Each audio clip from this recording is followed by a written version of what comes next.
TruthSeekah and/or its affiliates are not responsible for any strange phenomena that may occur during or after listening to this podcast, which may include the following: heightened senses of awareness, psychic abilities, UFO sightings, alien contact, time loss, out-of-body experiences, ringing in the ears, ESP, lucid dreaming, increased synchronicities, astral projection, telepathy, stronger intuition, levitation, miraculous healings, and/or remote viewing.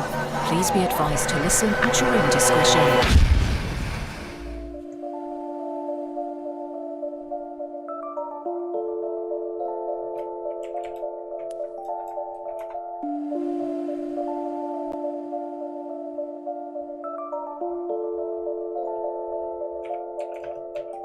Won't you come and take me away?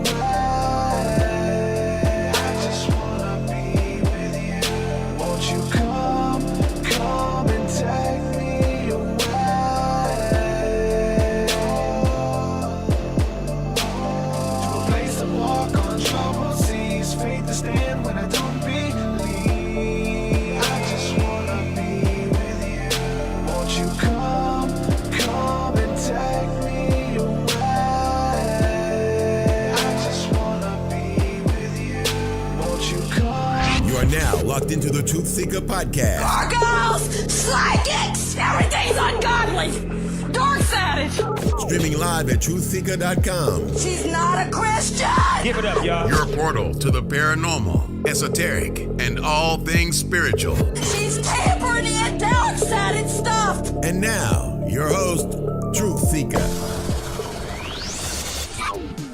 Hey everyone, what's up? Welcome to the TruthSeekah podcast. My name is TruthSeekah and I'm excited to be here with you guys. Listen, we cover all things spiritual. We've been doing a lot of UFO and aliens and a lot of that kind of stuff, and demons and angels and everything in between. So we're going to be covering some more of that. That stuff's popular. That's what you guys want to hear, right? That's what we're going to talk about. So if you have any questions or comments, make sure you post them in the chat. My guest today has talked to a lot of people, some of the experts in those fields, and he's been doing this for a long time. So man, if you guys want his opinion and thoughts on that stuff, make sure you post the questions and I'll try my best to ask my guest. It's going to be good. I want to say a huge thank you to everybody supporting my work and making this platform possible via Patreon. If you want to support my work and check out what I got, go to patreon.com/TruthSeekah. If you do that, you get access to my entire discography of music. It's 200 plus songs about this topic. Listen, I talk about aliens and angels and entities and elementals and God and fairies and pixies and the devil, all kinds of things, right? We talk about it all. It's part of spirituality, spiritual growth, and just putting that stuff to music. Put a podcast to the music. Go check it out. Really cool. School of the Mystics, that's something that you get access to. That's Thursday nights, one night a month, 2 nights a month. I don't know. You got to watch your inbox, but it's the community aspect to what we're building here. Also, every Sunday we do breath work, guided meditations and conversations and tapping in. And that's a small group of people. And so there's levels for that. For those of you who are looking for tribe and looking for community, man, make sure you check it out. Also, if you go to my website, TruthSeekah.com, you'll see that we have a event coming up. We have a Reset, Refresh, and Renew retreat coming up in Mobile, Alabama, November the 20th, with myself and my good friend Illuminati Congo, John Hooks, man.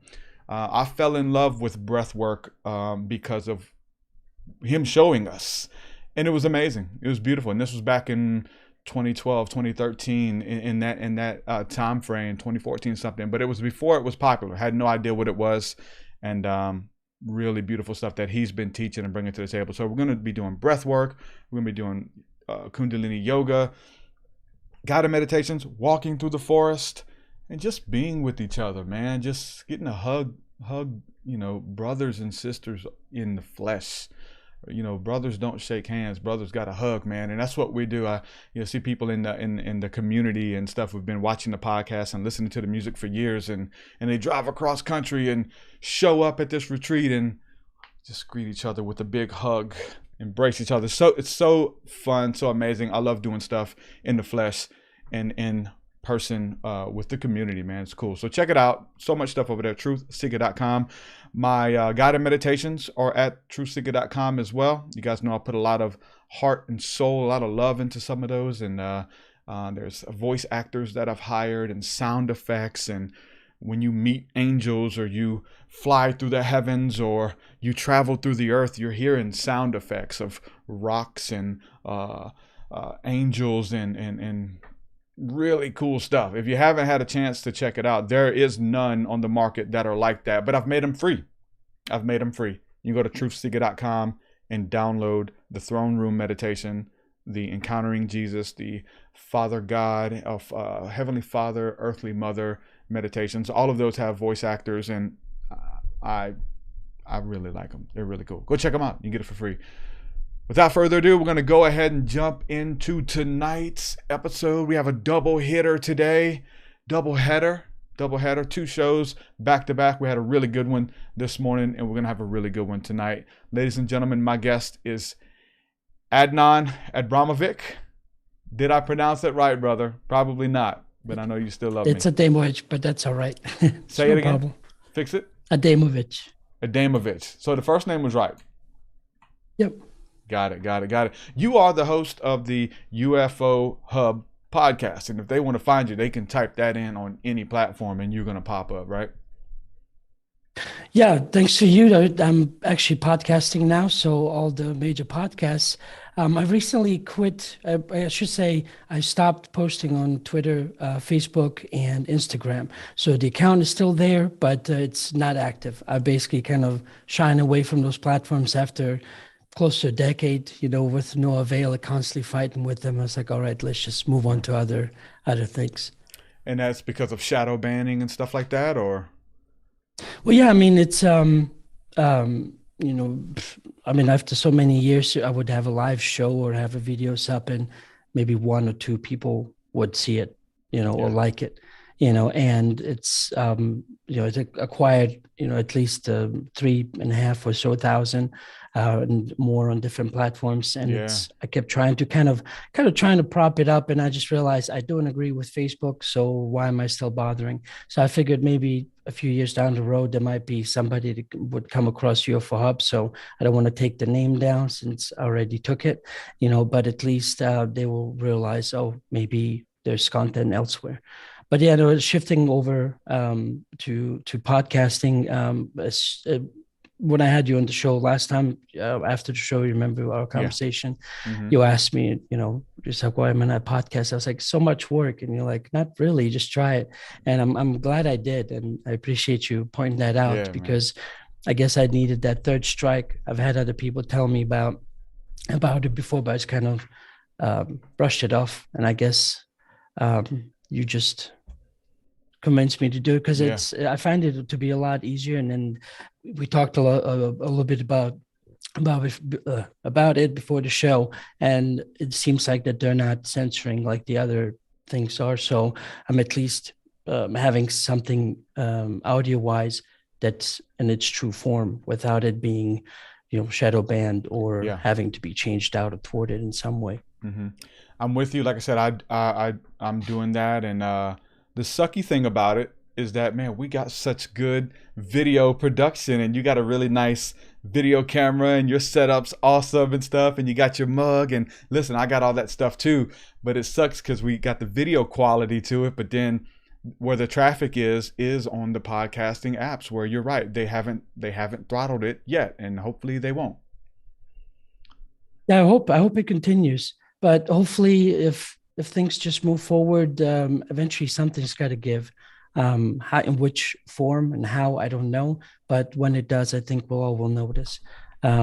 Because all of these other platforms have been kind of set up on this very shady and the negative form of consumerism. Don't get me wrong, I'm not against capitalism. It's just that a lot of people attribute free market to capitalism, and there's two different beasts. It's like corporations have greed and no honor and a lot of morality's lacking, I guess.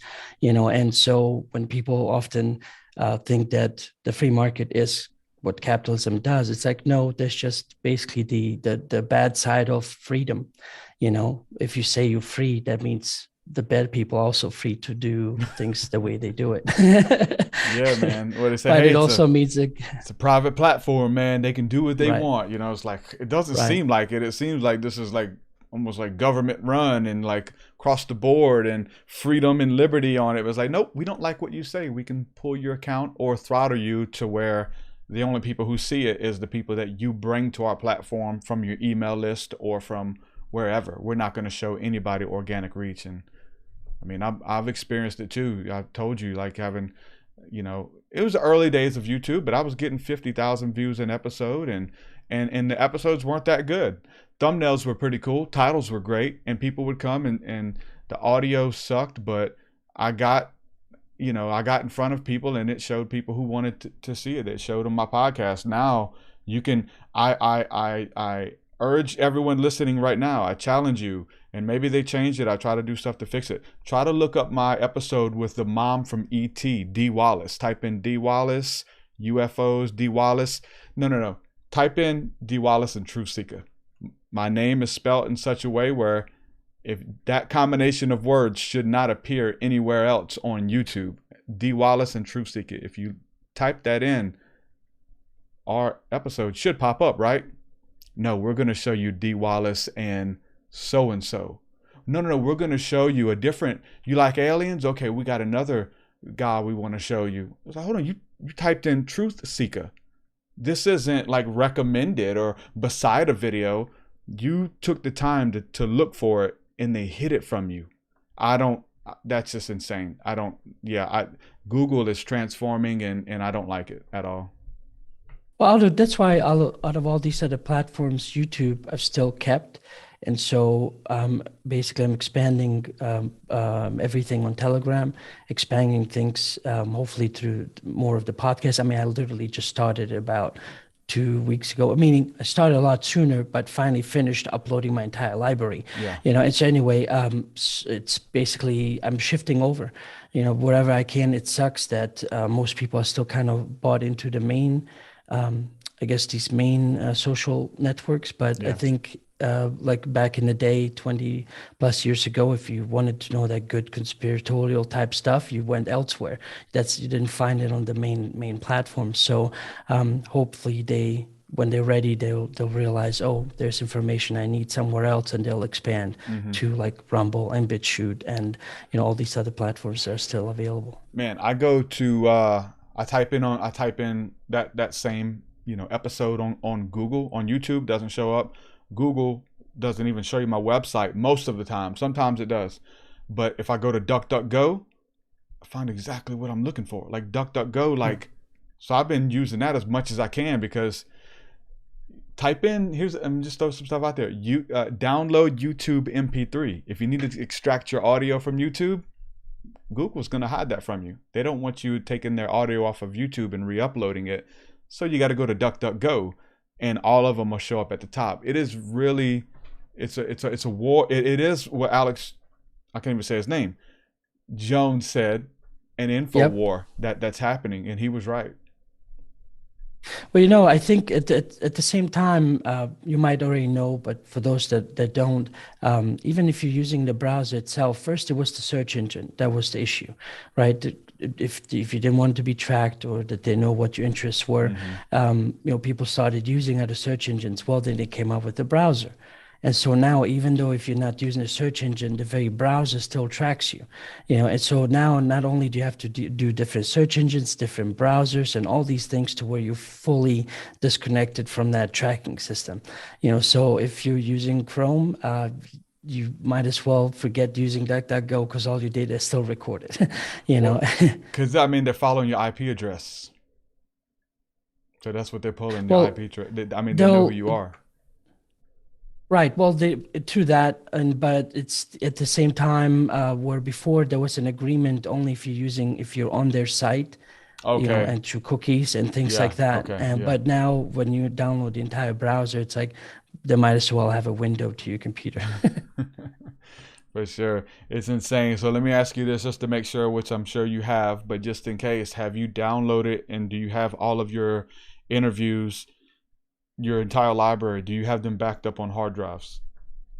Yeah, well, that's how I originally started out. I was recording everything local and do a interview basically offline, get it edited, and then post it. So only when I just recently, I think it was, I want to say March this year, that I actually started doing this, because before that, I was nowhere to be seen or heard. That's how I like the interviews. I just wanted to put up the person, have them talk about their subject, and that's it. I didn't want to, I didn't want to be the host and all this other stuff, but with different changes and where I moved to, and as it turns out, with 2020 and all the changes around the world, this turned out to be the best option if I still wanted to continue doing it, because I can't. Me personally, I don't care, but some people they don't want to meet in person. Still, they don't or want to come over to the studio, and so that puts down a lot of limitations. Yeah. But I guess just doing over Skype or Zoom, then that opens up a whole variety of paths. But you got them backed up though, right? Yeah, all the time, and the new stuff too, right? Yeah, you're downloading. Yeah, no, every time I'm kind of very OCD when it comes to that. You know, I lost some really good interviews over that stuff. Like really, like people I look up to since I was a kid. I got to interview them, and I was amazing. And then stuff happened, and that I couldn't find the video anywhere. I'll say that. And and it sucks. It's a blow. Family Channel got deleted. I had a Family Channel, that was a blow. I didn't have nothing backed up. Lost it all. Right. Well, I found Restream is when I thought I wanted to have all these different platforms before I close them down. I like Restream. There's some things that I hope they improve upon, but it gives me my direct uncompressed file. So then that way I can immediately download it. So even if YouTube doesn't like it, it immediately shuts it down. They can't touch Restream unless Restream gets in cahoots with them. So Nice. So, all right, now we got that off our chest. Listen, it was one podcaster, one content creator who's trying to figure this out to another, right? And so we got it out the way. But let's talk about what you do, man. Let's talk about some of these interviews and all that. So I guess for people who don't know who you are, what you bring to the table, your podcast, how you got started, just kind of give an overview who you are, what you do to people who are brand new to your work. Well, I guess I'll give you a short version, and then you can ask away however much detail you would like. But this UFO Hub came about because of a download that I received in 2011. And that was after many years of experiences and a whole bunch of things, an array of things happening. And so after I've had that download, it was kind of, I guess, already done and finished concept that I basically just had to fulfill. And so I saw the logo. I mean, I've changed it now to has a little blue circle, but originally it was just just a UFO hub with circle around it, and all of that was in that vision, and it was accompanied with a whole array of experiences showing me from very, very young age how the entire path led me to be able to do this, that the reason why I got into computers, the people I met that taught me about websites and just electronics and things like that none of that was an accident. And so it, after this long period of different experiences, now I turned it into more of a, I guess, a productive or a practical way. Instead of just constantly accumulating information, I can take that information now and then kind of echo it out in forms of like via YouTube or other ways. Because it was also shown to me, because part of the issue was that I have this passion for it. I would love for other people to know, but I'm not a salesperson. I don't want to sell anything to you. And so only if people ask me, I would happily talk to them about it. But, when it comes to somebody say, hey, convince the other person, I'm like, I just don't have the will. Not that I can't, it's just I don't want to. It's like I want to leave them alone to live their lives. And so in this download, it was just shown to me in the same way that other people had left books behind and that I considered people to look up to and research and read about their experiences. I can also do videos And so then because of what I love doing, I can have an actual recording of them, because there's something about the voice and the visual of not just reading the author's book, but also seeing them, how they express themselves as human beings. And so that kind of helps you, if anything, helps you translate the book better, and it kind of adds a voice to what you're reading. Usually it's your own voice as you're reading a book. And so anyway, I just have just continued from the very, very beginning of 2014 when that occurred. It constantly kept evolving, went through several different versions of websites, and constantly kept improving on audio and learning about audio and video and what's the best way. Because I never really liked people that put videos out there and they were talking about subjects that were very interesting, but I felt like they weren't doing them justice. They would have shaky camera and talking to them in a public place with background music, background music at some, but it would be very crowded and all kinds of things happening. And so I wanted to, I guess it was a perfect example for me of how I did not want to do it. That's why a lot of the very beginning of the videos, it's simply a person with just a obscure background, and later on just a black background, and their word. And because most stories that we ever remember, things that we ever experience, it didn't always come with this huge pomp and circumstance. It was always just a quiet situation, and the word, and you just take that in, and you go forward in life with that. So I wanted to at least create the videos in that way, to where there's no other distractions. I hope you learn something from them. Take it or leave it, and that would be it. Awesome. So just so people know some of the people that you've interviewed, I mean, there's a huge list of people. You've been doing this for a long time. I'm going to throw out some names out there. L.A. Marzulli, just some of the ones that I recognize, right? L.A. Marzulli, let's see, just scrolling through your YouTube. So many people. Stanton Friedman is a heavy hitter. You've interviewed the heavy hitters is what I'm saying. Richard Dolan a couple times. Dolores Cannon I seen on there. Like Eric Von Daniken, Jim Mars, so many people. Daryl Anka, is that his name? With Bashar, you had Daryl Anka, yeah. Anka, that was my bucket list right there. Wow, so good, yeah. So many people. Tom Reed, I just had 6 years ago. You had Tom Reed on. Wow, I just had him on the other day. Awesome. Tom Reed, he was a cool guy. I really liked him. So many people, and you've been doing this for a while. I like, I'm going back to the beginning. I like your first video. Sirius is often mistaken for a UFO. Yeah. I like that. Yeah, that was George Norrie. You got to throw his name in there. Oh, and this other one, Mark Passio, you've had him on a couple times. And like probably the biggest one, just like, and I not want to say his name because he's really big, but TruthSeekah, oh my God, like you've had him on there too. He's like in the name of those people, insane. Oh, I know that was a dream come true. Bucket list. Yeah. No, I enjoyed having you very much. Yeah, man, it's good to be included among that roster of people that I look up to as well. Yeah, for sure. On your show, so like you've interviewed all those people, and so where did your love for ufology come? You talk about like having this download, like, but what specifically?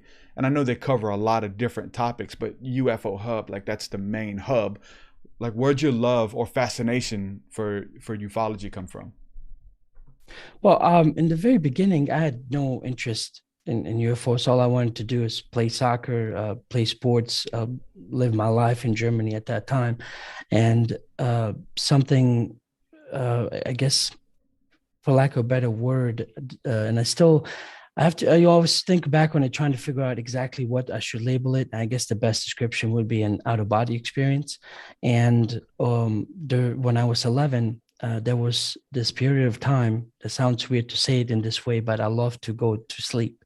And every time I would, go lay down, close my eyes, I would, in that blackness and that void, when you close your eyelids, I would see this almost reminded me of like if some of you that have Mac computers, that screensaver with these tentacles that has all these different rainbows. Well, in my case, it was just white. And it was each night it would come closer and closer and closer.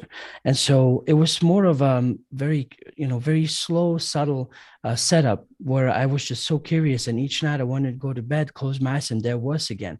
And so I would open my eyes. It's pitch black, even outside. There's no lights or anything like that that could be kind of reflecting. And so that got me curious. And so as it got closer and closer and closer, basically it just took over my whole vision of just of white. And it was this one particular night where, as I was kind of looking around in this white space, I could start hearing and feeling things. And it felt like a jungle, very moist air, and very tropical. And the more and more that whiteness kind of crystallized into started changing into these different colors, I saw basically I was just kind of in this space where I was floating, what seemed to be in this tropical setting, and a stone altar where somebody was laying there with all these different small hooded beings around it. And so I was kind of hovering around trying to see more, but that whole happening was kind of blurry to me. I couldn't make up any details because I was curious who's that laying there, who are these different beings. And so as I was kind of hovering around like a fly in a room, I then just getting frustrated, tried to focus as hard as I could. And within that instant, it felt like I broke through, and it was like this full HD picture. And the second I did that, one of the beings just kind of turned like this. And they were about maybe 2 feet tall, but they were, if you ever seen a small person run, they kind of striding, not, they don't take the full steps. They're like, really stride forward, towards you. And it was holding like a king's scepter. It was hooded, frog-like face with a king's scepter, and then hit me right in the middle. And I got up, and I realized I was in my room, and I remembered, oh, that's right, I laid down because it's bedtime, and that was kind of the beginning for all these different strange things that then continued throughout my life that eventually got me to where I am today. Dude, and just to insane, man. That is crazy. Just to skip around a little bit, it was actually just about 2 months ago, and believe you not, was as much of how included I was in talking to different people, being aware of their books, and trying to figure out these things on my own. I finally found a picture of those beings and how I perceive them, and it's the same types that. How can I find it? Because I have a picture that came to my mind too. But how do I find the one that you're talking about? If you search, let me see if I can. It's Whitley Strieber, and they were. The little blue guys. Yeah, they're not blue. Okay. Let me see here. Have you interviewed him? Yes, a couple of times. One time in person, another time over Skype. And Whitley Strieber hooded. Yeah, his. Oh communion. yes, they were green and in my experience, but they were about that tall. And that short. Do you have the picture or no? I do. What would be the best way for me to send it to you? I don't know. I wish my producer was here. It's not. You can't find it on Google. Is it on your website or anything, or? I have it. I found it on Google.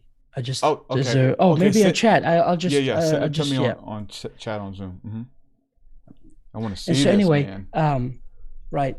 And so it was very interesting to me that when I was talking to my wife about this, and I said, why is it that after all this time, just now I am becoming aware that there is an actual depiction of them? because this whole time I could have had a chance to see him, to see a picture, to realize someone else saw them. And so yeah, I was trying to, for the longest time, even trying to draw pictures and all of that, and then not realizing there's a depiction of him already out there on the web. Okay, the little blue guys. Yes. But you said they were green. So in my case, it was green face, and it took a long time, you know, to actually find this. And when I saw it, I was like, what? That was more puzzling to me out of everything. You would have thought, oh, okay, let me get closer into the experience. I was more puzzled about why now. But then again, you know, knowing what I know, it's there's timing and place for everything. So I just, you know, said to myself, all right, let's not drive myself crazy. I understand it. I see it now. Let's move forward. I'm showing it on the screen now for those who are watching. And so there's the little fella. And you say it's a good representation of him. And I'll try to put this on the website too, for those of you who are listening on the podcasting apps who want to check it out. But yeah, I think Whitley Strieber referred to them as the scientist. I'm not 100% sure. The little scientist beings or whatever.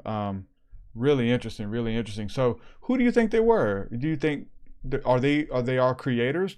Are they guardians of certain realms that you peered into?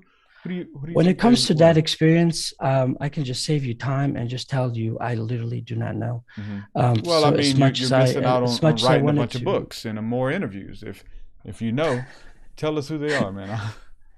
Right. Yeah, no, it was you know, it was an experience that it got me more going because of how it felt as an experience, because I could feel the air, I could smell the place, and it was you know, it smelled like when you're in a forest when the rain is falling. You know, it just has that musty, refreshing, you know, smell to it. I wasn't too aware of the temperature, but that's what was so, I guess, what drew me into it. It's just because I've had dreams before. Most people have dreams before where you could say, oh, wow, that was so real. Yeah. But this one was as real as my reality is now talking to you. And, but then it also ended very quickly and then shifted quickly back to this reality. And so it was mainly that trying to figure out what that was that led me forward, instead of exactly who was that on the table and what were they doing. Yeah. You know, so much to piggyback off of that. So I have a practice, and I've had experiences where I go into the light. I see the light, like you said, right? And it starts off small, and it's part of my meditation practice is to wait until the light shows up. And so we've had some pretty profound experiences with it being, you know, the third eye that's vibrating and moving that maybe turns into a portal, or what I would say from my tradition would be like, and essentially the light of God or the Holy Spirit or something, that inner light that we have that can show up. And maybe multiple lights can appear to you, and it could have been something else. I don't know. I've had pretty amazing encounters when you just wait and it pops up, and then you focus on it and actually try to go into it like a portal, almost like you did. So that's part of my practice, which is really interesting. I've also had a time where it was spontaneous, that we were just with a couple guys in prayer, and I closed my eyes and I saw a light being coming towards me, which I believe was who we call Jesus Christ, right? This light silhouette of beautiful, radiant light, and it just kept coming closer and closer, and finally it took up my entire vision in a dark room, and it was all bright light, and I could feel it. It had an energy to it. It hurt, but it was healing, and it was painful yet soothing, euphoric yet, you know, it was really interesting. It was a beautiful experience. And light is energy, you know, and I don't know, you know, if that was related, if you saw the same light, if that's a portal, you know, there's portals, lights, and or portals that you can go through. And a lot of the UFO stuff, you know, we see what we would think is a UFO, and it's a light in the sky that's fluttering and flickering, and all of a sudden it expands and other ships or other lights come out of it. So it's almost like a rip in time, or something something opened up a portal, and things get to go through it and peer into the other side. You kind of, I mean, there was some kind of a portal that you entered into, right? Another thing comes to my mind with the God stuff is the Bible talks about, again, that light, and then like Adam walked with God in the cool of the morning, like in the coolness, like you felt like this tropical, breeze, and you felt what it would feel like to be there physically, because I'm like you, I'm a seeker. I'm trying to take my own pieces of the puzzle and take your story and try to figure this stuff out. So what would you say with any of that? Does any of that make sense, or you still are like me and have more questions than you do answers, even after all the studying and stuff you've done, Right. Well, like like I was saying, I didn't pursue it any further, trying to figure out exactly what that, that being of tentacles was. It did the job, the purpose that I guess that occurred for, which was to then get me to where I ended up, to then move forward from that. And so I could maybe, I don't want to jump ahead. Maybe I can revisit this with you later if I ever get to cover some more experiences later. That then I can draw more connections to it, because maybe unless you have some other questions. No, we're good. I was just wanting to, those are the connections I have in my head that I'm trying to make, but I didn't know if they would connect for you. So yeah. Let me draw that connection back later after I share some more experiences with you. Okay. We're trying to figure it out. A lot of slippery stuff. And I mean, I jokingly said, you could write a book, because there's people who have those experiences, but they come back with too much details. I'll say it's too much detail. You don't remember all that. Yes, I do. They continue to give me downloads every day. Well, what's their diet like? Well, that little green guy, he eats vegetables only, and his ship is powered by human blood, and they're going live, and they got thousands of people watching on Facebook and YouTube.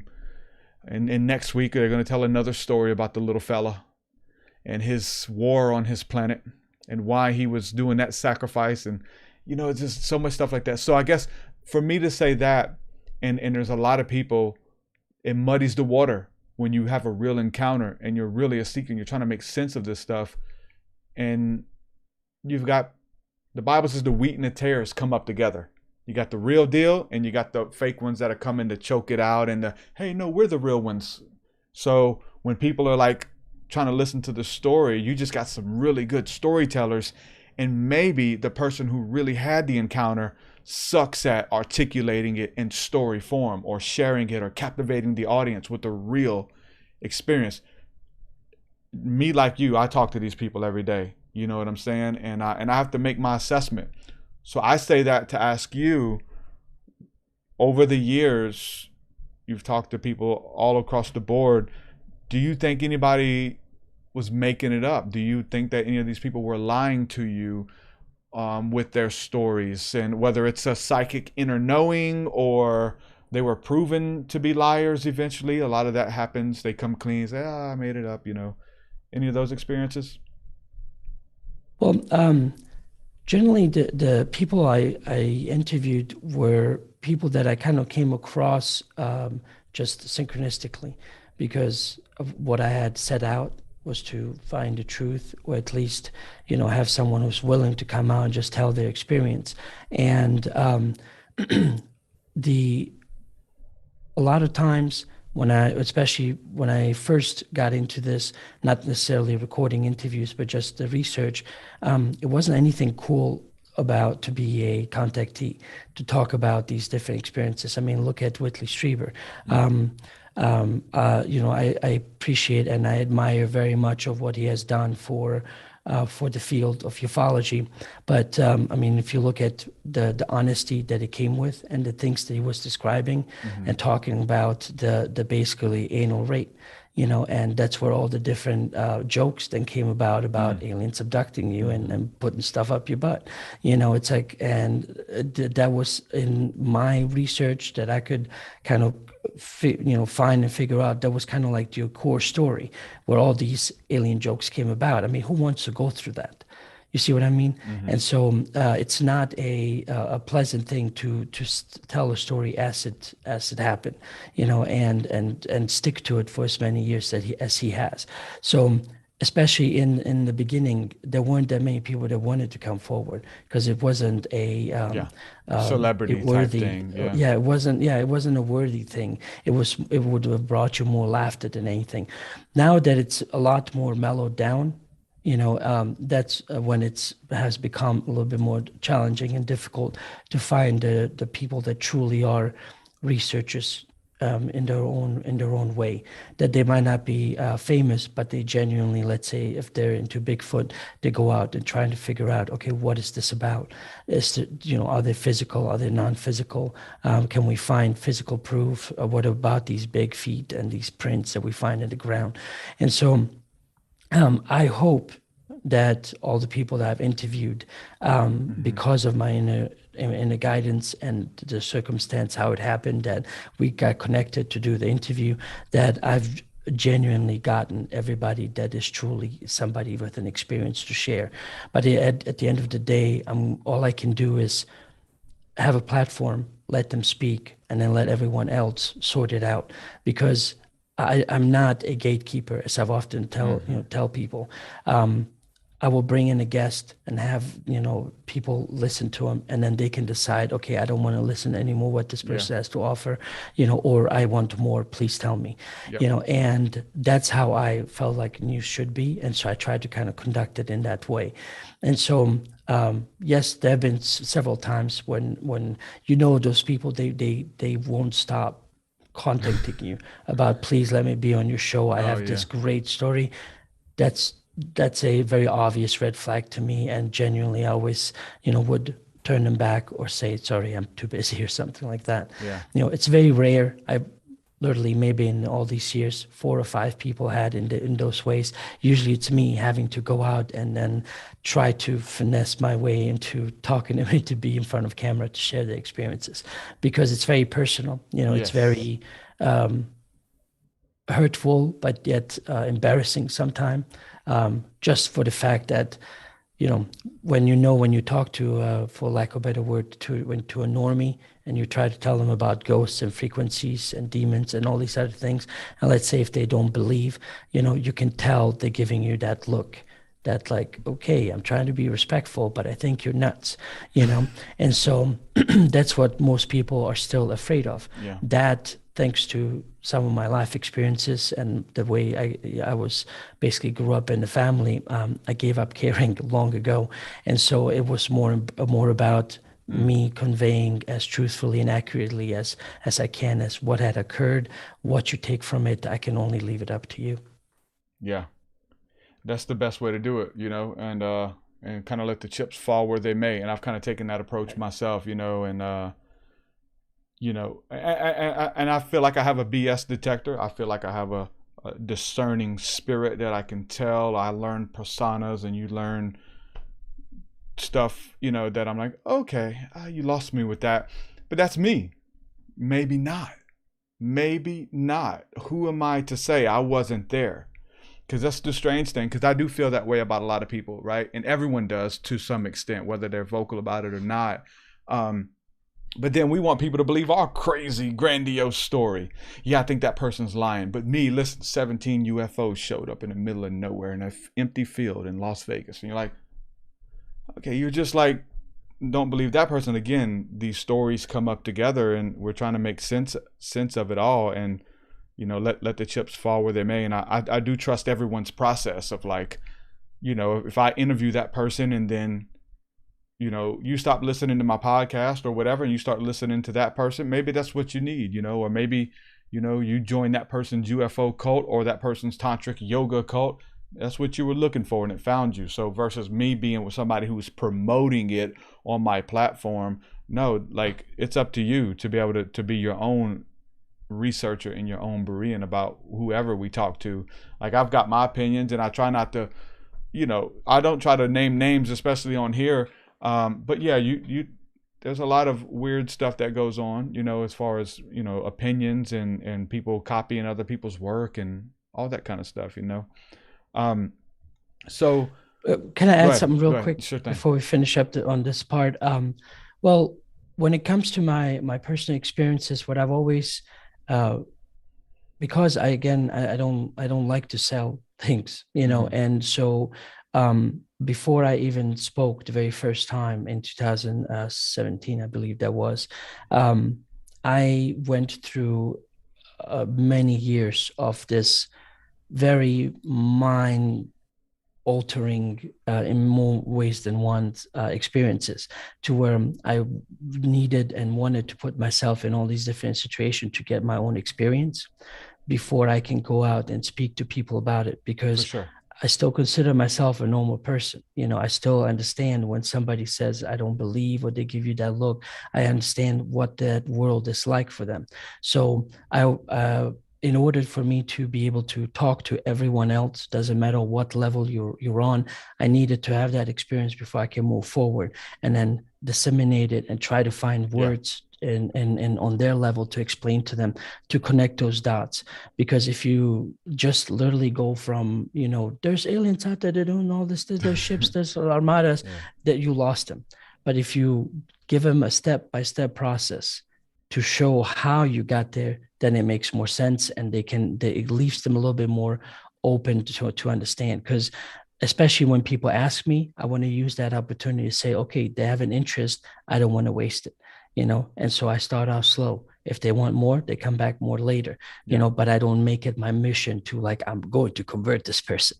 And it was just, the very first time when my coworkers back in 08 and 9, 10, 11, found out that I was into UFOs. And then of course, doing later on with what I do with UFO Hub, they're like, but you seem so normal. To me, that was a compliment, but I understood what they meant, because they expected a crazy person to be into this stuff, a person that you can't understand, that's incoherent, that just blabbles about all kinds of stuff all the time, and here I was years around them, being able to talk to them about everything else, plus have this whole background of UFOs that most people don't accept. Yeah. And that's part of the process, of unfolding, and that's one thing that I appreciate about Jordan Maxwell, who always said, never trust the person who claims to have the truth, but you can always trust the person who's seeking it, versus that person that claims to have the only way, and this is the only way, follow me. It's like, yeah, I was that person, not with ufology, maybe a little bit early on, but it was just because I came from Christianity, which the goal was to convert people. The goal was to win a conversation. The goal was to convince people. And I had to give that up, for my own peace, and found out I was doing it wrong and all of that stuff, right? I had it twisted for sure. And so I know what it's like to be out there and trying to win conversations and try to convert people to believe in UFOs and all this kind of stuff. So for me, and I'm sure for you and many other people, there's a kind of a grace that I have now. It's like, listen, and I know what I had to go through to have these experiences and what it cost me and what happened. And unless you've done that, you really can't speak on it. But you got people speaking on it as an expert, and they've never experienced it, right? It's like, hold on, I can tell you how many hours I spent stargazing by myself under the stars. Hours, days, until something shifted. I seen a star move. Wait, something happened, And it's hours of me waiting and anticipating and listening to probably your podcast. I'm sure I've come across it, and all of that stuff happened. And then it's like, okay, convince me you saw it. I read a chapter in the Bible yesterday where Jesus was like, he'd go about doing awesome feats, and he's healing people and casting out demons and stuff. And he comes to the Pharisees and the people that look down on him and say, hey, show us some of your miracles. Show us your miracles. He's like, no. What do you mean show? Like, you want me to, start dancing and freaking, just so you can critique my miracles, or you can critique this stuff or whatever. And it's essentially throwing pearls before swine, something that's so beautiful and so personal to you. and you're going to wear your heart on your sleeve and finally open up and share your story, yeah, you should be protective of it if it means something to you, you know, because people will trample it under their feet. People will blog about you. People will call you crazy and talk about you on the job, you know. And I made sure that I didn't talk about any of this stuff on the job back in the day, you know. I showed up and talked about football. You know, I showed up and talked about, how about them Cowboys, man? Did y'all watch the game? Oh, yeah. And I couldn't tell them I was in the woods this weekend eating mushrooms, seeing God, facing and having angels talk to me. I couldn't tell them that. Y'all seen the Cowboys, man? They seen that pass he did? And I didn't see him. I had to watch it a little bit just to find common ground with those people. But if they knew what I represented and if they asked, then, like you said, they initiated it, not me. And I'll give them, you know, some more. We'll talk about it, you know. Well, you know, there's these two factors of these experiences that come out. There's the initial experience that really gets your curiosity going, and that's the one where you want people to believe and kind of get on the journey with you. But when you've had that experience that you've been seeking, I found it to be actually quite the opposite. Like, I don't want to talk to anyone else, you know, because it's beyond what I know. Yeah. Or, you know, it's not necessarily beyond what I know, beyond of my desire to even want to convey to you. Because once you understand, like, okay, this is how things work, this is who they are, this is why you are here, and all these other things, it just kind of gives you this calm and peace. It just kind of mellows you out, and it makes it even harder to then to yet still want to come out and then still chit chat about it and talk about it. It's in the very beginning when I was still just searching, you know, anytime somebody even gave a buzzword of just like UFO, yeah, let me talk to you about that. Yeah. You know, and my friends would always, you know, make fun of me too. They would always say, it's like, oh, he comes to 11 o'clock when things calm down, he comes to Adnan with his conspiracies and UFOs, you know. But that was my time, you know, when I was still searching. But then when I found it, they noticed that changed, because then I stopped, you know, and then they kept coming like, why are you so quiet? Tell us more. I'm like, no, I don't want to talk about it. You have my chance. That's how I am too. Like, you know, I used to debate people when I was really into that kind of stuff, and like, you know, and convincing and all that stuff, and arguing, a lot of arguing too, and going back and forth and stuff. And I graduated from that. I don't do that anymore. And people will try to do that. They'll try to debate me, or that's not the way. It's like, I don't care. Like, okay, you have your beliefs, I have mine for a reason. I've experienced some things and you haven't, or you have, and it led you to a different understanding. So I'm not trying to convince anybody of anything. The people who are interested in this stuff, at least early on, the way the internet was set up, those people would Google how to summon a UFO, and maybe they'll find my podcast. And when Google would show you, you know, this, you know, YouTube would show you the videos. Now it's maybe a little bit differently.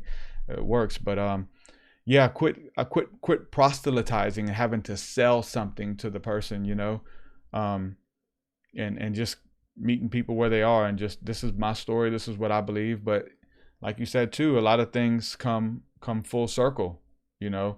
A lot of things come full circle as far as having like experiences where, you know, you were crucified, you were made fun of. You know, you even in ufology, these scary stories and stories that people are ashamed of, and now they're celebrated. You know, now we, you know, it's invaded pop culture in a sense, you know, and a lot of that has to do with the work that we did, or being ridiculed early on for it. You know, now we get to wake up, and I do this for a living. Like, this is what I do. I talk about these experiences. I still research and encounter and interview people who have had these experiences. But early on, it was laughed at and scoffed. And now those people come full circle. Hey, man, now that Trump, you know, introduced Space Force, what's going on? Or now they're experts all of a sudden in conspiracy and in ufology and stuff like that. It's like, dude, I was talking to you in 2009 about this stuff, and you guys were making fun of me and saying that I'm woo-woo, but now you're an expert on all of this stuff, supposedly, right? So everything comes full circle. For sure. I want to ask you a couple more questions here. just about, you know, interviewing and stuff. And who were some of your inspirations? Because like I have inspirations which were mostly like people I listened to a lot of hours of, and I like the way they do it, and I maybe could critique it. But what were some of the stuff you know, podcast or they wouldn't have called them podcasts back then, but radio shows and interviews? Was it Coast to Coast? Was it Project Camelot? What were some of the ones that was like, you know what, I want to do that, or I can do that? What were some of your inspirations as far as interview style with people? Well, you know, I wish I could say that there was one particular person, especially at that time, because like we were talking about earlier, when you're in that searching process, you're trying to get the most truthful information possible. So my examples were people of how not to do it. Yeah, so I that's was good. looking at them, what they were doing, and I was like, I am not doing this, you know. And so I took examples like that to then improve on my process, you know. But definitely when it then later on, as I realized more of what I'm doing and how I want to go about it, I can't help but, after figuring out how I don't want it, George Norrie was definitely right up there. Yeah. Because I mean, anyone that's worth their salt nowadays, you know, if they haven't heard about Coast to Coast AM, it's like, I'm sorry, you shouldn't be in this field. You know, that's just my opinion.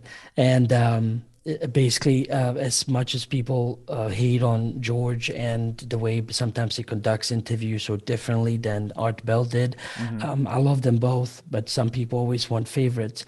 And so if they loved Art, they hate George, you know, and but usually it's not the other way around. People that love George also love Art. So, Wow. but either way, the whole point is that I generally liked that he was always just quiet.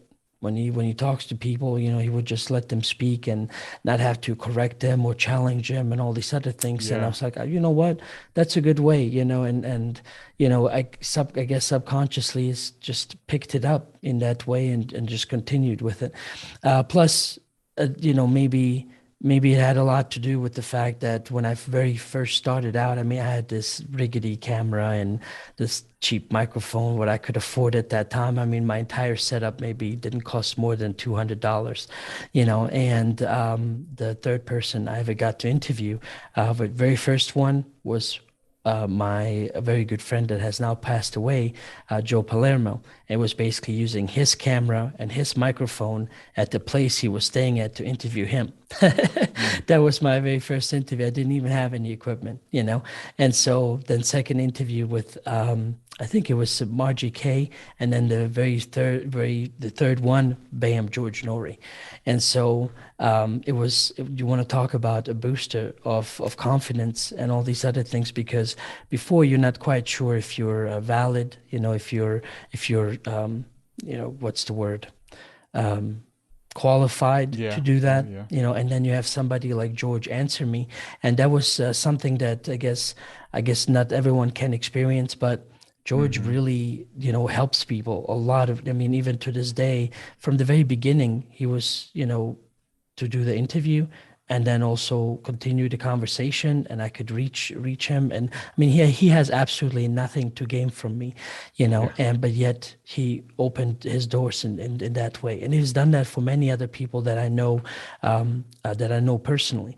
And so regardless what people say online about him, how much they hate the way he does the interview or whatever, I know that, you know, he's one of a kind in more ways than once.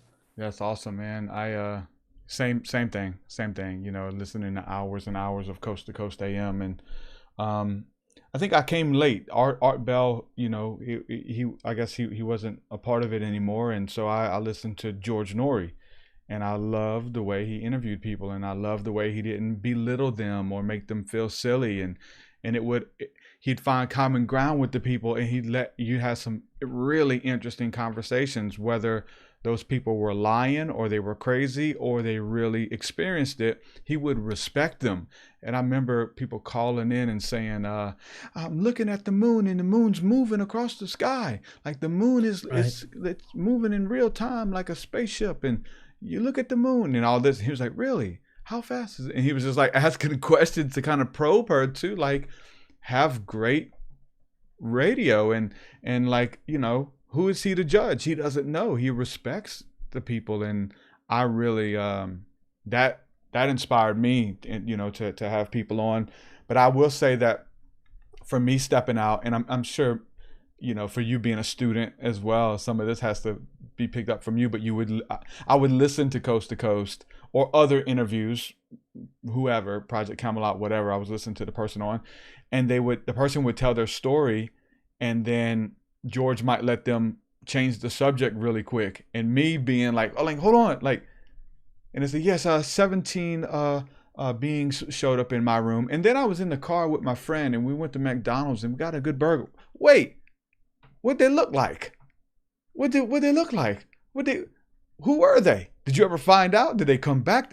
So me, I would like take notes listening to Coast, and then interview email the guest and say, hey, I got a podcast, and I'd love to have you on. And so I've already got all these questions because I was driving a truck for a living, and I'm listening to hours and hours and hours of Coast. So I'm like almost like a part 2 or like a continuation of, you know, right, the George Norrie interview and stuff. So that was definitely what lit a flame within me. And I thought it was really cool, like you said, that, you know, somebody like George Norrie or whoever that we put on a pedestal because they're a big name or really successful, they would get back with you.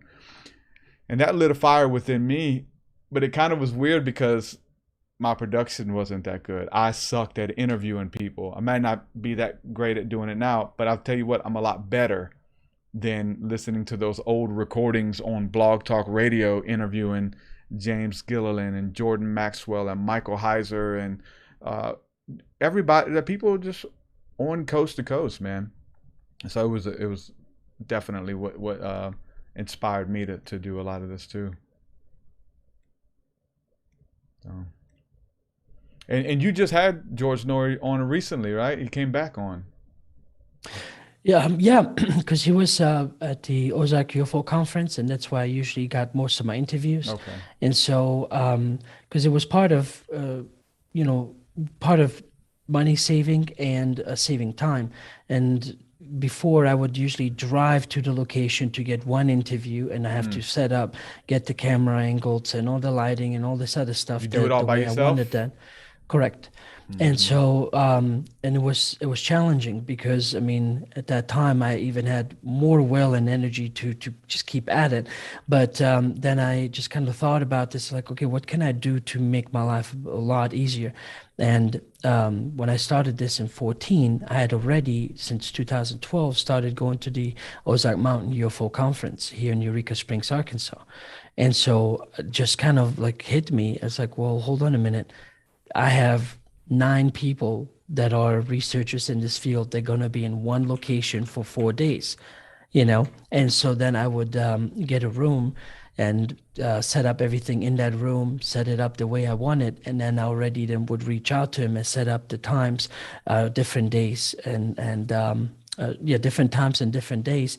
And then just have him basically be in my room and have him just come in, knock on the door, and have about an hour and a half time span to 2 hours, get the interview done, back the footage up. By that time, the next person came in. And so, or if I had some time, then I would go in and watch some of the presentations or just hang out with people or just rest. And so that was my, I would only pretty much get to interview those people for that time span, and I would upload them, and that's all I did for the whole year, because I was trying to, along with paying mortgage and insurance and all these other things, I was trying to save up as much as I could so that if I did go out, I would do an interview with one person, but it would cost like $600-700. That includes hotel that needs to be rented for at least a couple of days, the gas for there and back, and maybe it's the food that I'm there to eat something and all this other stuff. So it wasn't easy in that way. So it was more economical and made more sense to where, I can just work with the conference, let them know who I am, and then go from there. And it worked out great because, they then started helping me more too, to get a better room and all this other stuff, to where then I had more space to set up. And then the black backdrop, as some of the videos, are there now, I was able to set up, because hotel rooms usually can't, because bed in the way and there's a chair with a little stand and all of that. But these other rooms that they hooked me up with, they basically just had more room where I can just set all that up. And in return, I would then also, along with the intro, have their logo come up. And so then it helped with the advertisement. So every video that I did, it would also promote them too. So that's so cool.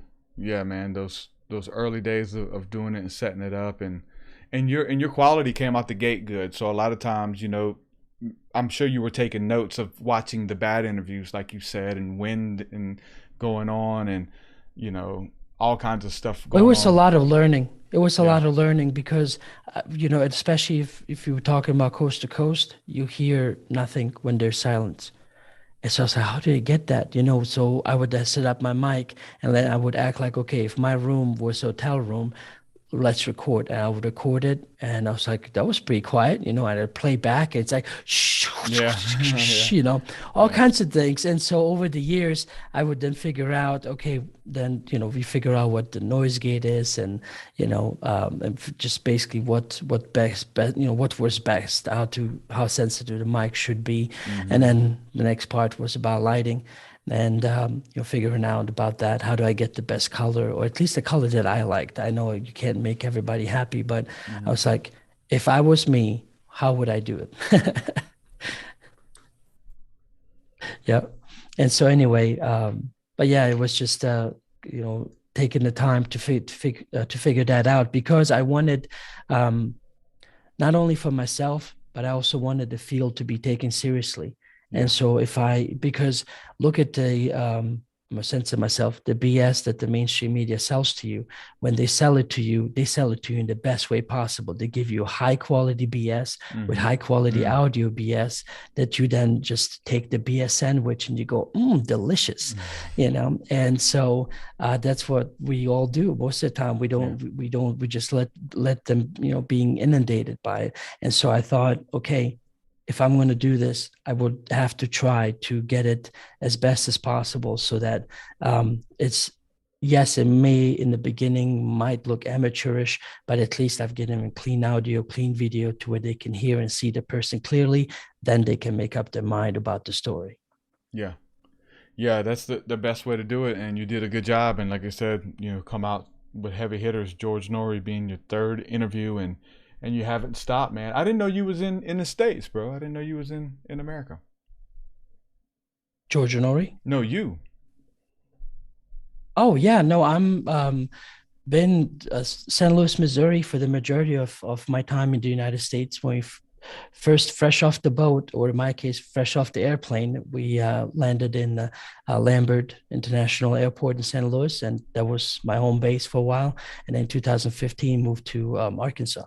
What year did you come to the States?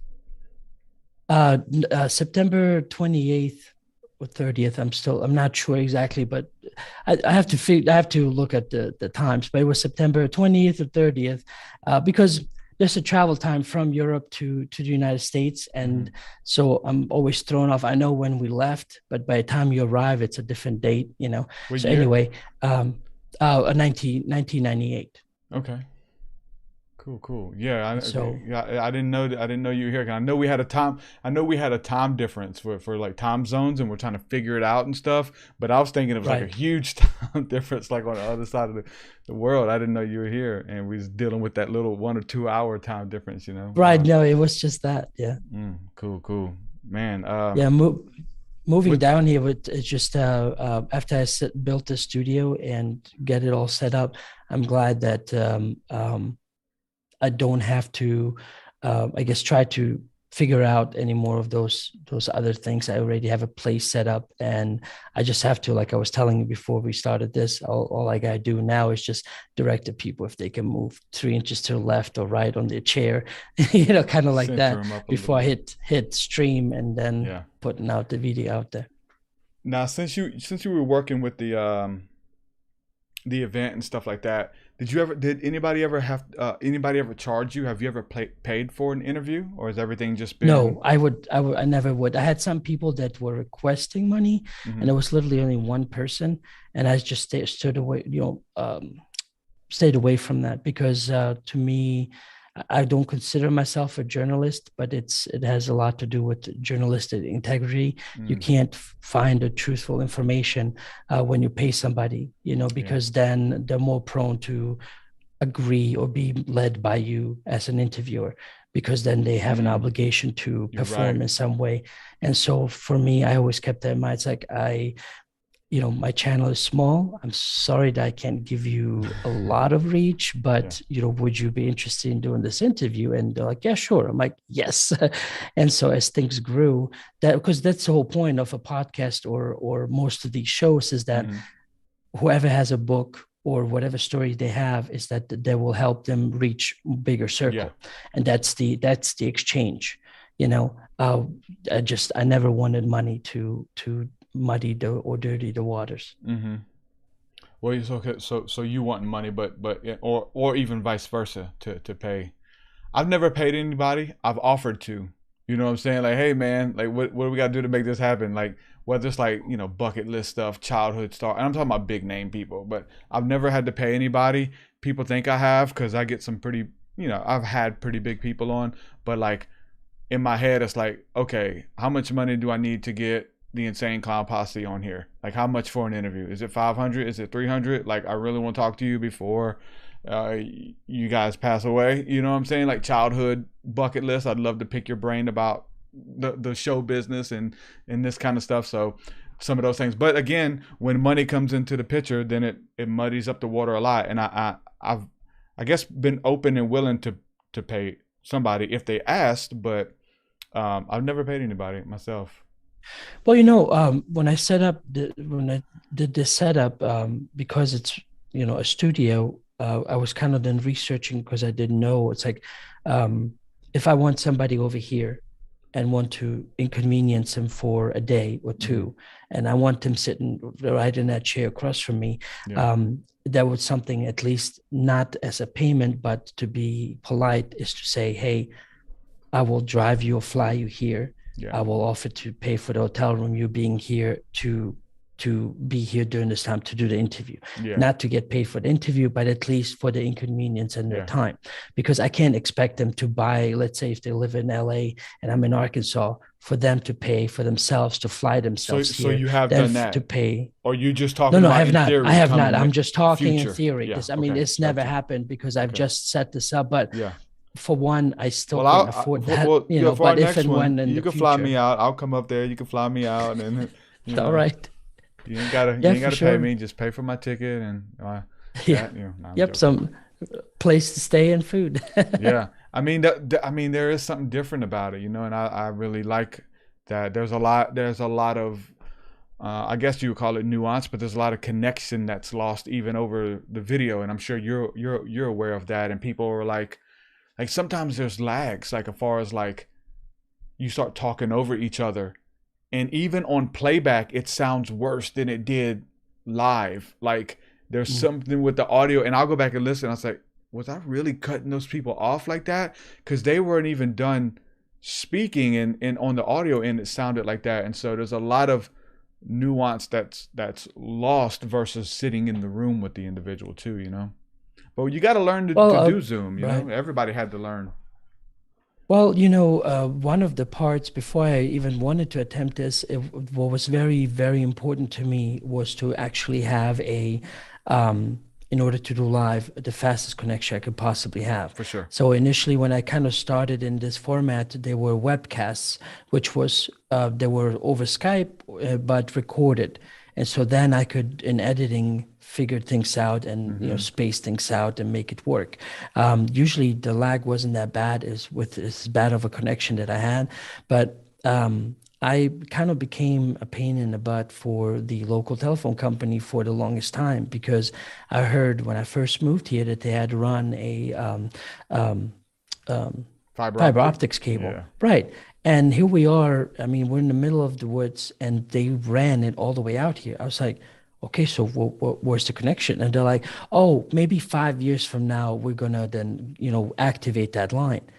I was like, are you kidding me? And so I would call and talk to the managers, talk to the higher ups, talk to everybody possible. And it finally just kind of, because where I work is for Ozark Mountain Publishing, it's my day job. And so basically they have the business here, like just like 300 feet from my house where I sit here. And so I kind of just had this spur of, flash of genius. I was like, they're a business and they have a lot of books coming in and out, all kinds of stuff. So then I approached the higher up of Ozark at that time, and I said, why don't you call, instead of me, this lowly resident, calling, talking to him all the time, say, as a business, we have to go 45 miles out to the nearest town, which is Fayetteville and all these bigger towns in Northwest Arkansas, to upload videos and do all that. And it's costing us a lot in business and all these other things. And I said, approach it that way and see if you can get them to activate that line. And so she did. She came back and she's like, I got them to come out. I was like, you got them to come out, And so then I said, well, did you talk to everyone else that lives here? We have like 4 or 5 different houses. Can we also get the faster internet connection? And so long story short, I put down everybody's names and addresses, got sent that off. And the next thing we knew, they said, in 3 months, we're going to activate the new line. So it literally went from 0.5 meg upload and 10 meg download to 150 upload, 150 download. That's a huge difference, dude, in speed and everything else. Same story. And so, same story. Yeah. But no, it was funny because my father-in-law, he makes fun of me all the time when that digger showed up, because they have the cables and they dig through wherever the lines had to be. He said, you were more excited to see that than when you were on the day your child was born. And I said, maybe true, but hey, you have no idea what this is how I'm going to pay for that child. Yeah. Yeah. Well, I mean, it's just the convenience to have that. So basically, where I'm sitting in the middle of, backwoods Arkansas, I have a gig line, and my brother who lives in San Luis with all these different companies, they still only get, like maybe 100 download, 10 meg upload. Yeah, I went through that same thing and calling every day. I'm talking about freaking out. I had this thing happen where my internet would cut off at random times of the day and stay off for 20 seconds or stay off for 10 minutes or whatever. Like, I mean, it was just like random, and it just all of a sudden started doing it. And I would have big names on. I would be live streaming with Jordan Maxwell, and then all of a sudden the internet drops out, and I pick up my phone and I try to like, okay, I think Zoom's recording, so maybe I can just tap back into my Zoom on my phone and we'll continue. And I had to do little stuff like that, but I can't tell you like, I can tell you because you've been there, of like pulling teeth and calling and trying to talk to the right people. And okay, they were sending all these people out to look at my internet. It was like, oh, I think it's your internet. And the internet looks good. I was like, it's not, bro. But when they get here, it works. But when they leave, it stops. I'm like, bro, like, this is what I do for a living. And they're like, well, you can pay. It's worse when you care. Yeah, all of that. It's worse when you care, because for someone that has a show and wants to have the best quality possible, any little hiccup, anything that can possibly go wrong, you're sweating it, trying to work it out, trying to figure it out. I mean, I don't know how your setup is.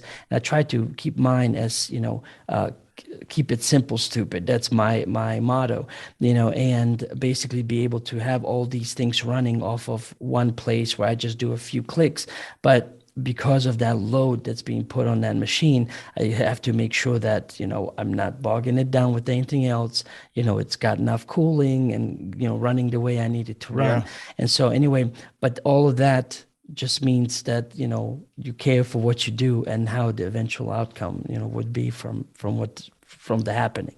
Yeah. And it came full circle, but it was several months of, I'm freaking out. I'm freaking out because I couldn't do. I mean, I was cutting off mid sentence, mid podcast. It shut off, and I couldn't plan nothing. And then I was trying to find workarounds, and I couldn't find it. I called and ended up getting a different company to come out. I had 2 internets at one time. I was trying to tether my phone, use my phone internet to the computer, right, where it would pull off my phone, and that was more stable than the internet that I had. Then I was finding apps and stuff that I was paying crazy money for to use my phone internet and my internet together. So if my internet dropped, then the phone internet would keep it go. It was all kinds of just crazy stuff of just trying to figure it out. Finally, they were like, they came out about 10 times, and I keep calling.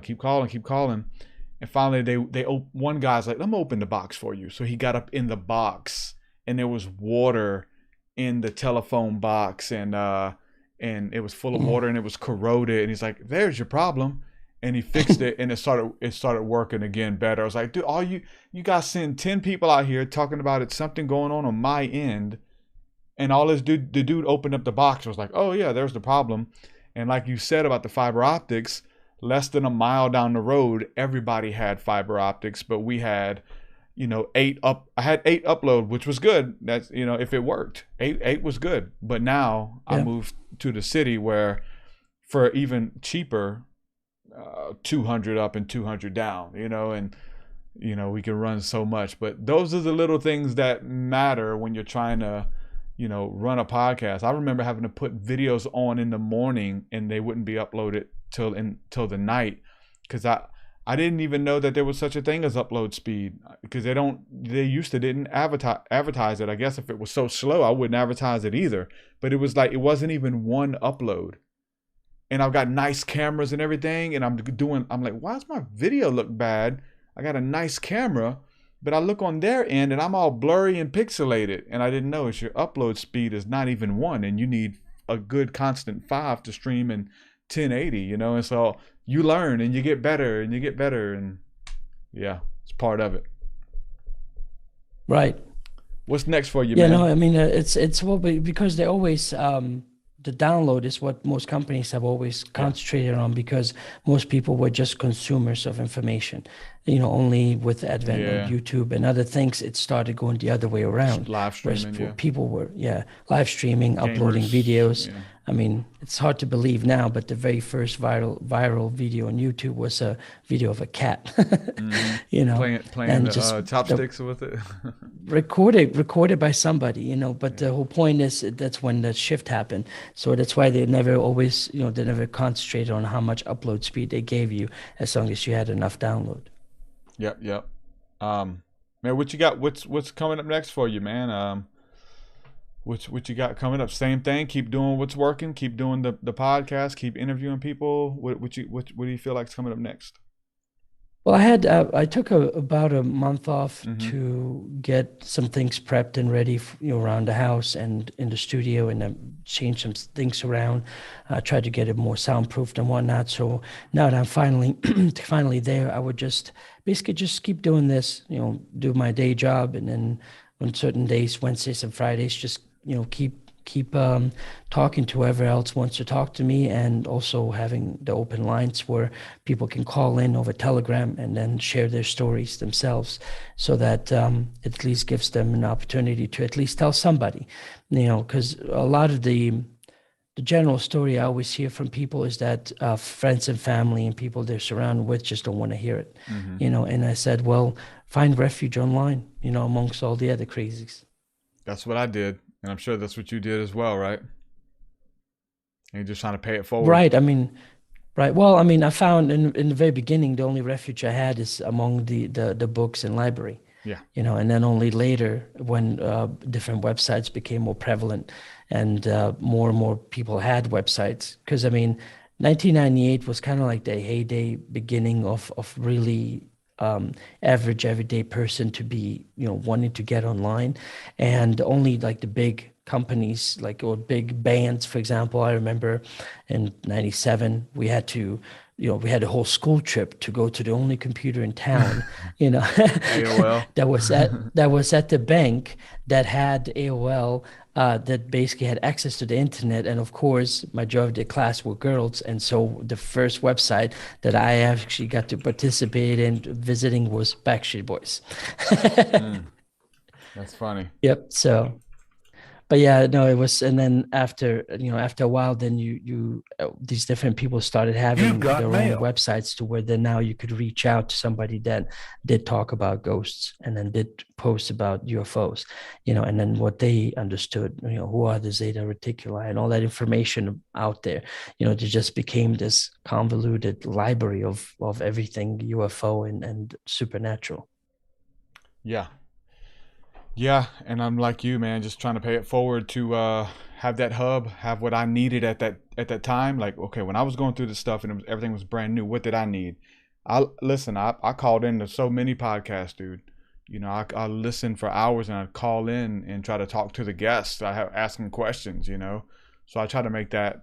We got phone numbers here and Zoom and stuff like that where people can call in. I'm trying to figure out the best one. Like I've experimented with a lot, trying to get an 800 number, trying to maybe give patrons access to join the live stream via Zoom on this with us. I've used a lot of different call stuff, and you get trolls that call in. You get people who call in and curse. You get people call in and just start screaming. You get a lot of weird stuff. But for you, as was Telegram your first thing that you went with? Did you try phone lines? Did you try something else, or was Telegram like the first? Telegram was the first thing I went. Well, I had when I first started the stream, I only did interviews, and it was over Skype because I personally like Skype because of the NDI plugin that they have that integrates easily with the OBS.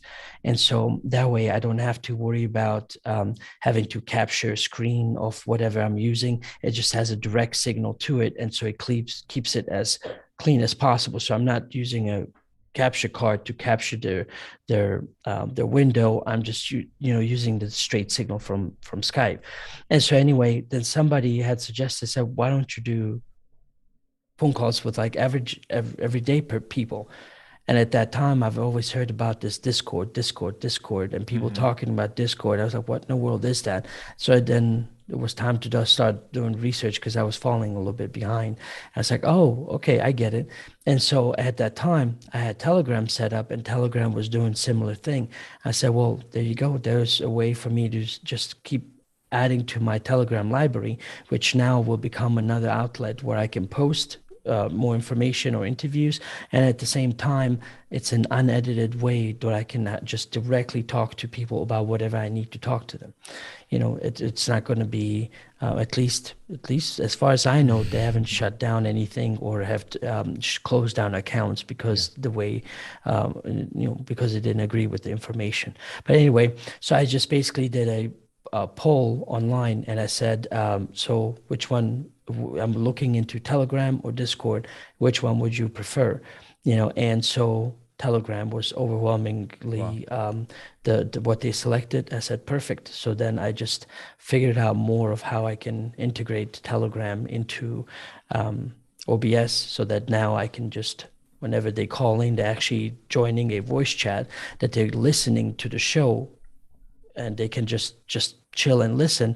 Or if they want to participate when it's Q&A, they just tap that to talk, and then I mute them and they can speak to me or to the guest directly. So how do they talk to the guests? How can the guests hear them? And I know we're talking technical stuff, but this is this is the podcast. Well, what I'm using, well, it sounds funny, but they have this company. They have different things. There's Voice Meter Banana and Voice Meter Potato. I don't know where they come up with these different names, but all it is, it's a mixer to where you have a digital mixer. Instead of me having a board here where I have all these inputs, it would be a digitally where I say, okay, on this one is my main mic. On the second one, I'm going to have Skype come in. And the third one, I'm going to have Telegram. And so what I'm doing is then there's these digital cables that you can set up, and virtual cables, I should say. And so because I don't have physical cables to reroute and connect things, I just installed like maybe 4 or 5 different cables.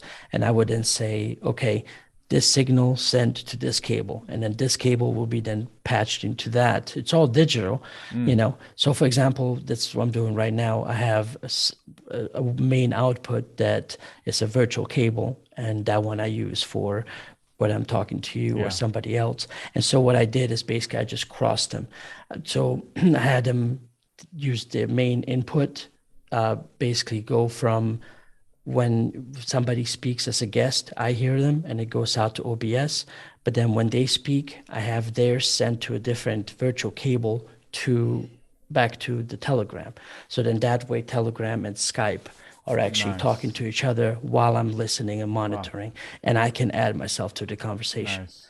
I downloaded one, anyway, but I had no idea how to set it up because we started with Discord and I was trying to unmute, because we had our Discord was popping back in the day. We spent a lot of time, a lot of community. We'd listen to music in there. It'd be 12 people in there, all for like 3 hours. We have 3 hours worth of songs playing, and we're all just hanging out, listening to the music. It was fun. Like that was the community we had with this podcast early on, and it's died down over the years, but we still use it. But like I said, like I just got on Telegram. Like really, I joined one group to talk to somebody the other day, but I really for the first time today got on Telegram and like put my profile picture up and started my own little room. So I'm gonna have to explore that a little bit more too. And I actually got the desktop version. I didn't know they had a desktop version. I thought it was only phone and all that. Yeah.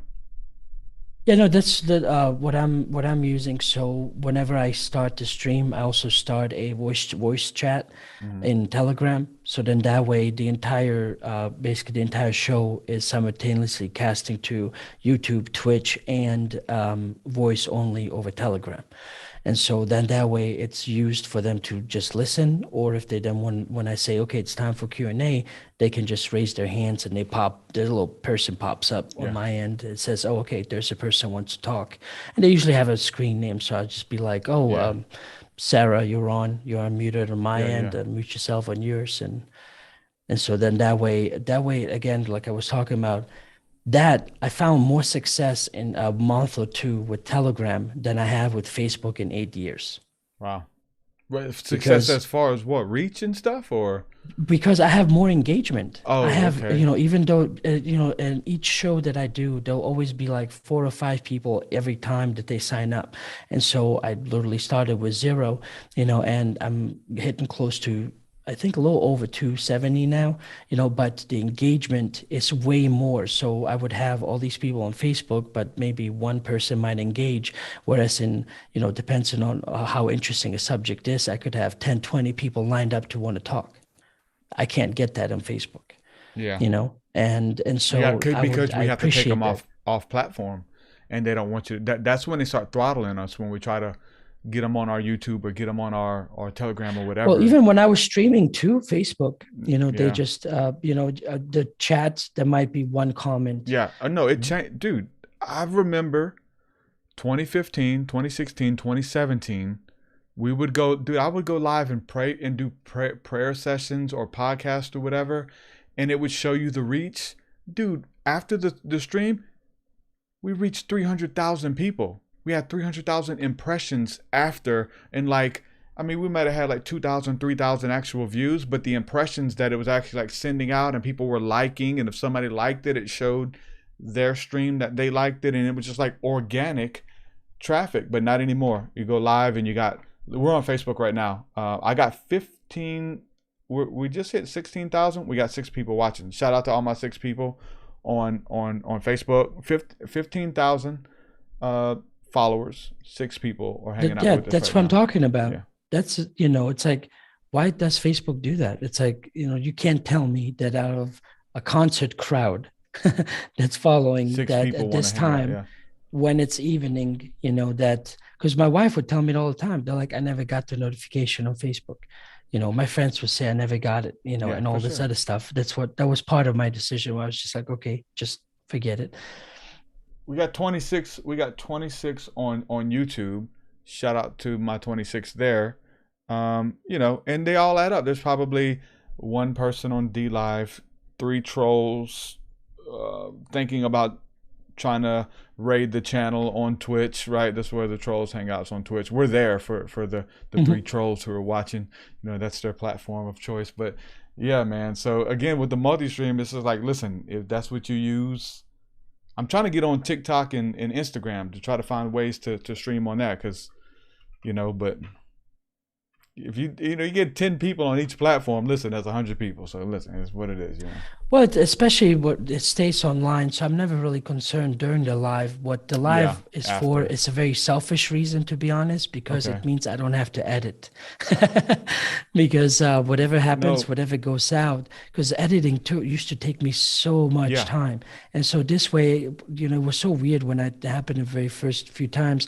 I would be done with the show. I was like, wow, I have my rest of the evening and then days moving forward open. Yeah. You know, where before I would have to take my audio and video and theirs and put all the graphics together. I mean, you know, those that are familiar with editing process, you know, especially if you take it seriously, it takes a while.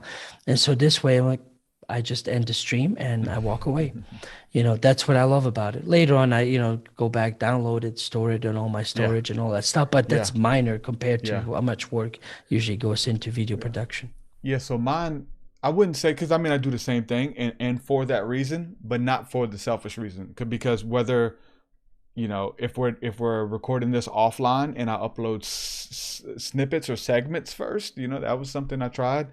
Because YouTube likes short videos, you know, and maybe they'll watch a 5-minute segment on the Zeta Reticuli beings versus watching a 2-hour show where we're talking about hooking up your audio cables right now, you know. So so I tried that and it was still to no avail. But whether you record it offline and upload it, I've gotten to where, listen, here's the intro, we're gonna run this thing, it is what it is, there's no editing, I'm not taking the ums out, I'm not taking your curse words out, like whatever, like it just is what it is. Intro, commercials, boom, it's up there. So, but for me, the live streaming was cool is because we had an audience, and I would go live and I don't get the reach anymore. And yeah, some of those people don't listen anymore, but they don't get notified either. But every time we'd go live, I'd see those names, pop, pop, pop, pop, and they'd all check in. There's my folks, man. Every time I go live, every time they got the notification, they come flooding in. And I loved it. Like, it's my people. It's my tribe. Hey, we're doing this thing. And I'd read their commentary. I'd ask their questions and stuff. But then, you know, eventually, you know, I don't know if they just quit listening. For sure, a lot of that happens. A lot of them people don't listen anymore. But, you know, people aren't getting notified. I asked my wife, she's subscribed. Did you get a notification? No? Oh, okay. Wow. She's got the bell turned on and everything and nothing, no notification. Wow. Yeah. Right. Well, you know, I don't know if you knew, but it was, there's been a shift in the country in general and the way people, you know, their mindset is, but it was the Adgeddon, you know, that happened first with YouTube, and then, you know, Adgeddon 2, you know, and ever since that happened, that's when everything kind of went downhill. I think we're, because I made the cut as far as being able to stay up. Because I try not to touch those controversial subjects or whatever, or belittle people. Like, it's just, for some people this is entertainment, for other people it's spirituality. But I made the cut. But yeah, we're not promoting you because Coca-Cola doesn't want to put their ad on a UFO topic. It's like, well, my listeners drink Coca-Cola, so they can, you know, not all of them. Well, maybe not. They drink sparkling water, most of them, but. You know, or like kombucha. I tried it. I couldn't do it. I couldn't do it. I couldn't stomach it. I wanted to. It's hip. It's good for you. I just couldn't do it. Well, I mean, you'll crave it. If your body really needs it, it's usually would tell you by craving it. Then, you know, it's like sometimes if it ain't broke, don't fix it. You know, if you don't need those enzymes that kombucha has to offer, it's like, you're not going to be, you know, craving or wanting them. So don't be too hard on yourself. For sure. I think I'm going to try the Telegram thing. My one of my producers and good friends, he was showing me the ropes today. He's made bots for it that it seemed really cool, man. There's some bots that he created for Telegram that, like, it's almost like a messenger bot where, like, you know, if you're if somebody, you know, if you go to a website and you need help, It's like a help bot. Yeah. And you say, okay, Yeah. how do I do this? Oh, I'm glad you asked. But you can custom make it and like take people on a customized journey.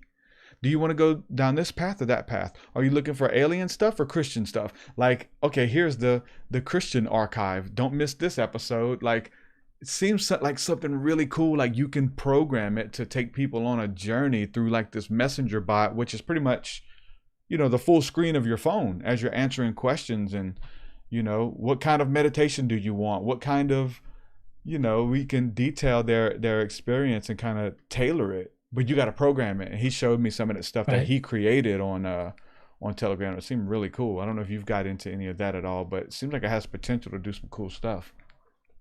You know, not that far. You know, it's just for what I'm using it right now. I'm, you know, just happy where it's at. You know, maybe in the future.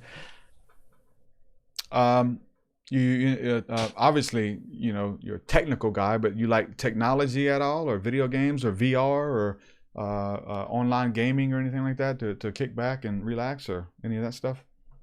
I used to. Well, I mean, my degree in the university was computer science, so technology has always been my thing, and so I love, you know, tinkering with it, figuring stuff out, programming if I have to.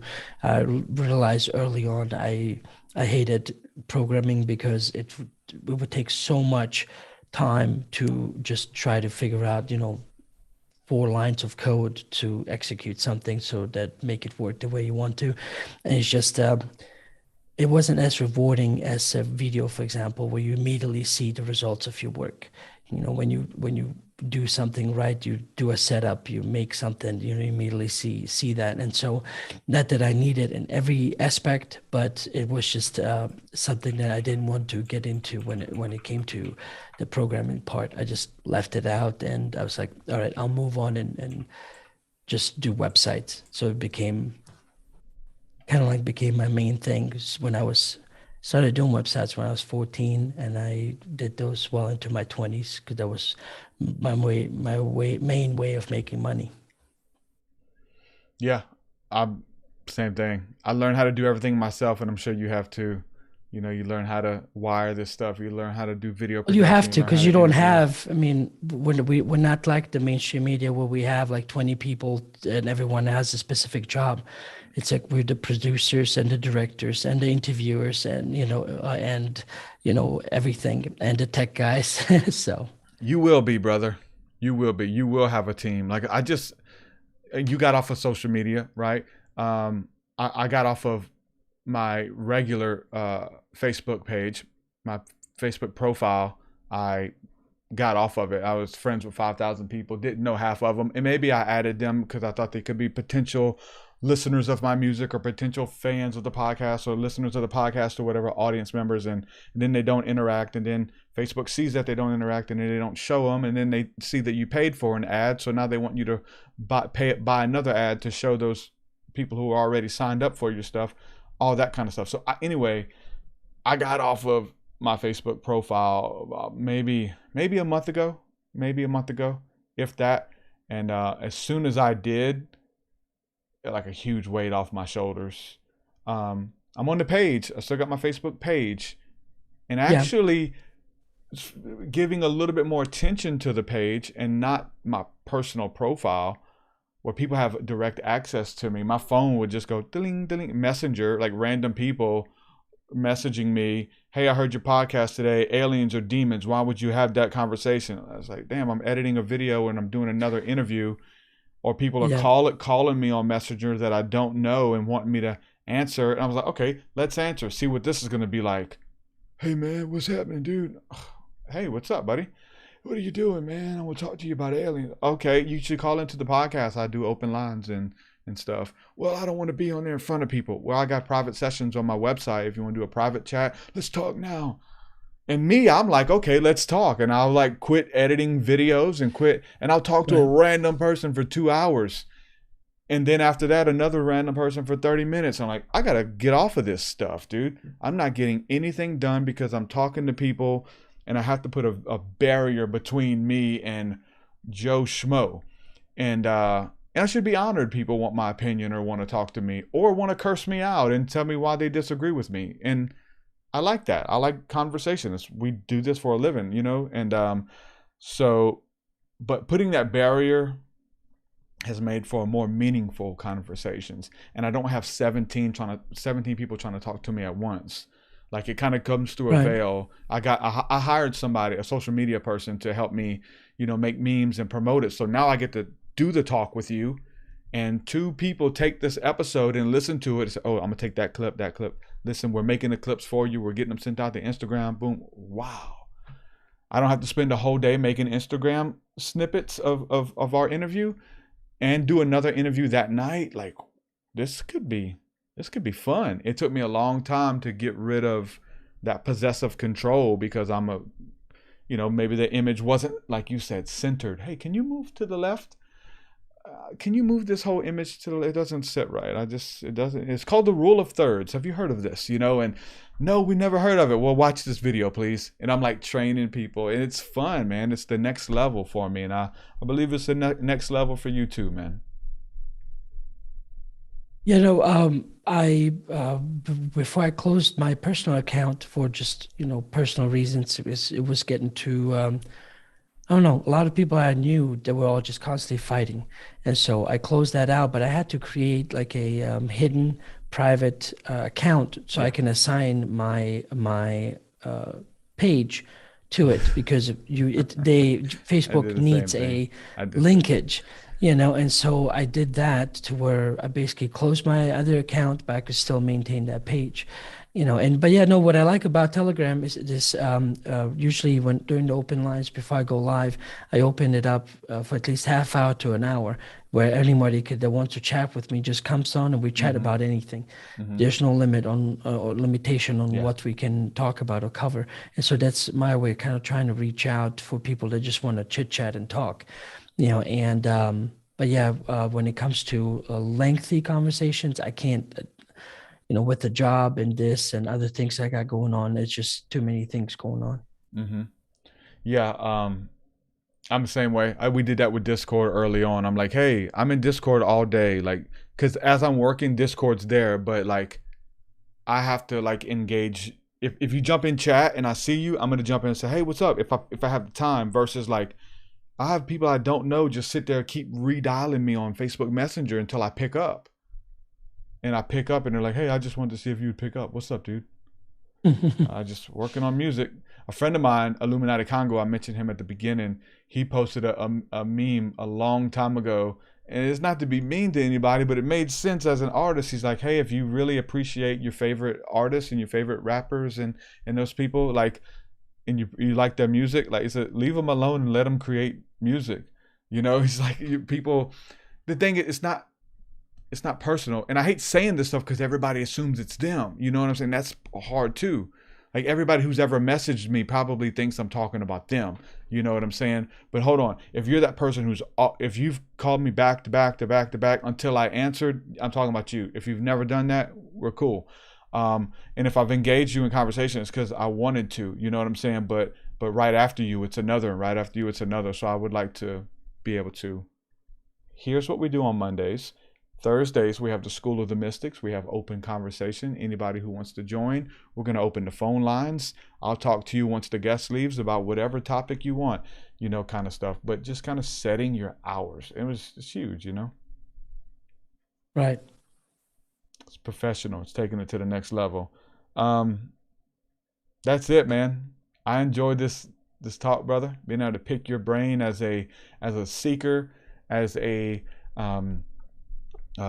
host of a podcast, and somebody who interviews people and who's talked to so many people. And I think there's things you pick up on once you talk to so many people. I think everybody has a piece of the puzzle. So I really like to be able to connect and ask you questions that I feel like I maybe can't ask other people because they haven't talked to 70 people about UFOs. They've only talked to one person, and that was their pastor.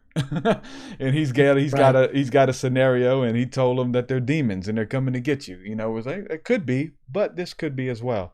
So really, really good to be able to connect with you on here, man. And I appreciate your podcast. You're good at what you do. Thanks for having me on, and I wanted to have you on here and kind of reverse the seats a little bit. Keep telling your story, man. That's a powerful story, and I know you got more. Keep sharing it, bro. And Oh, that was just the beginning. I So know. maybe next time we'll get into the rest of the details. Was it the same beings? Was there any more contact with those guys or no? Oh, that was just the I guess that was just 1% of my experiences. With that being, did that same No, one ever just come back? Or just different ones? UFOs and Yeah. with UFOs and Entities. the things that followed after that. Okay, so well, before we go, let's leave the audience with another one. What's one of the ones that made you a believer? You know what I'm saying?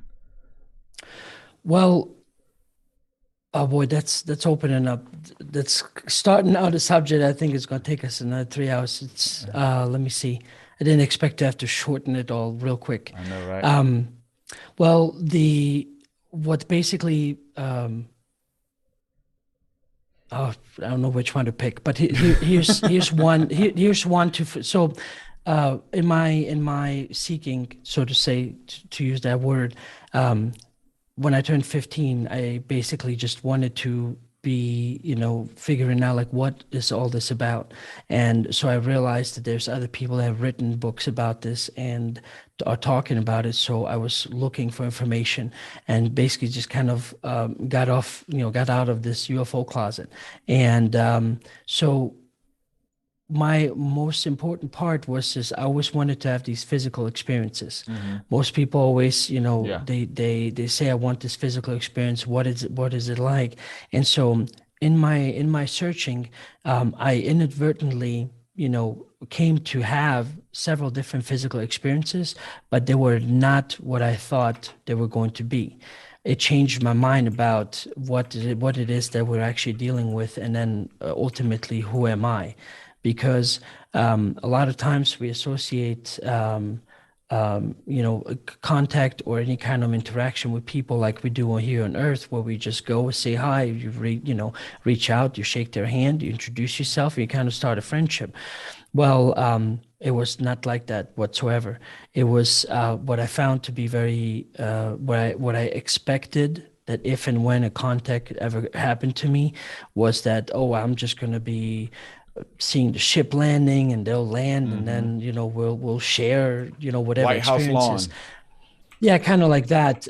It was the opposite. It had more to do with spirituality and who I am and my relation to them, and who humanity is and the relation to the general cosmos. And so that in itself is a very very, very long story. So to give you one example, and this is several years down the road, one of the instances, after trying and communicating with them through many different modalities, out-of-body experiences, meditations, and things like that, I kept wanting to have that physical experience. And so what happened was one day, I was coming home from a UFO meeting that was happening in St. Louis. It was pretty late. It was around 11 o'clock, February, winter time. We had about a foot or two of snow. And so I always parked the car that I had on top of the hill, because once I went into the valley where my house was, it would be very difficult to get out. And so what I basically did is, I would come out, take off my city boots, because I would always, work in town and work in offices, and then put on, bigger boots to be able to walk down. And so it's about half an acre from where the car was to the house. And I was walking. It was full moon out. It was perfect. It was one of these things where it's like you didn't even need a flashlight, with the reflection of the snow, it almost felt like dusk. And so as I was walking, first, before I even got out of the car, I heard this like humming, like a helicopter in the distance. And I looked over and it was just this red light.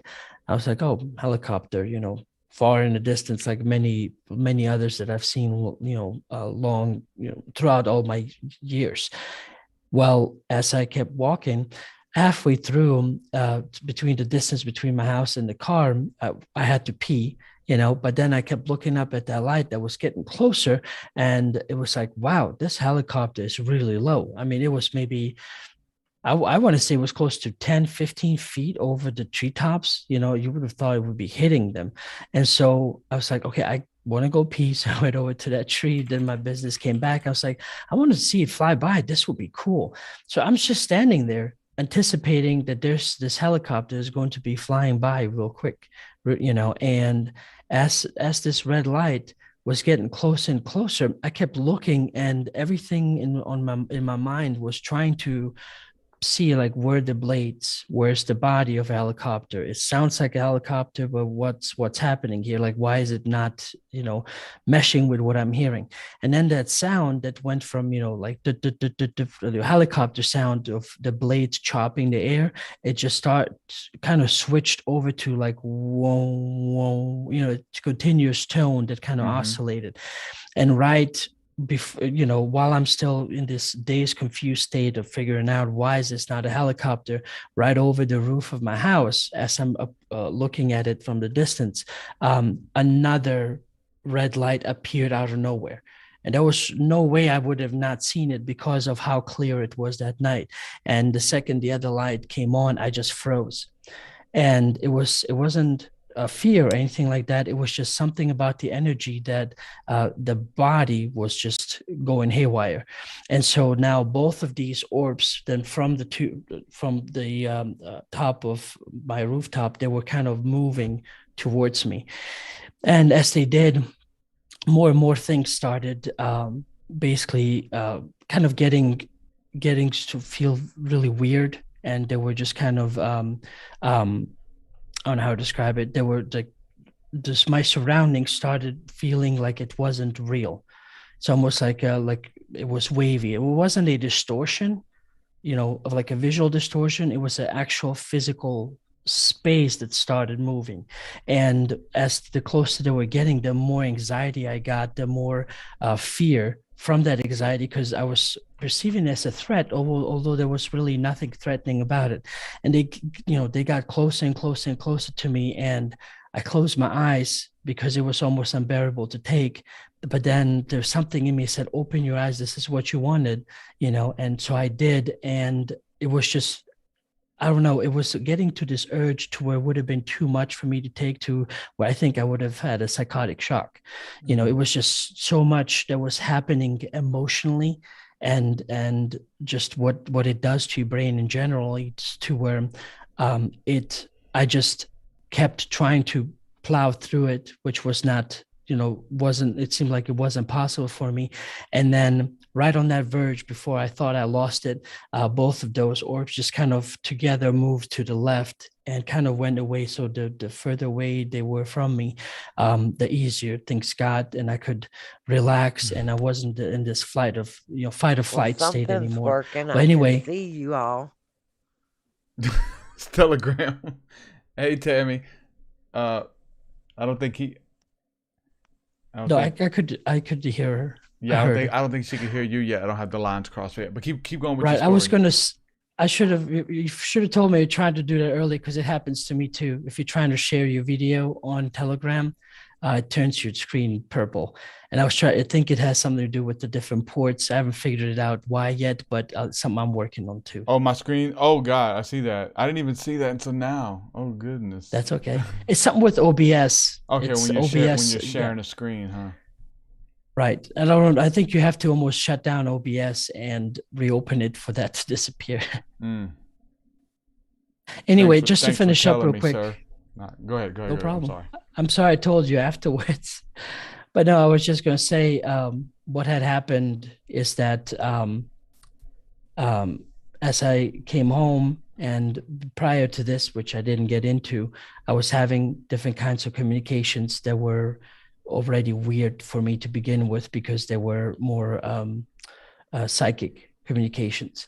And so they weren't happening all the time. It was rare because it was always freak me out. So it would always just be these short, distinct messages.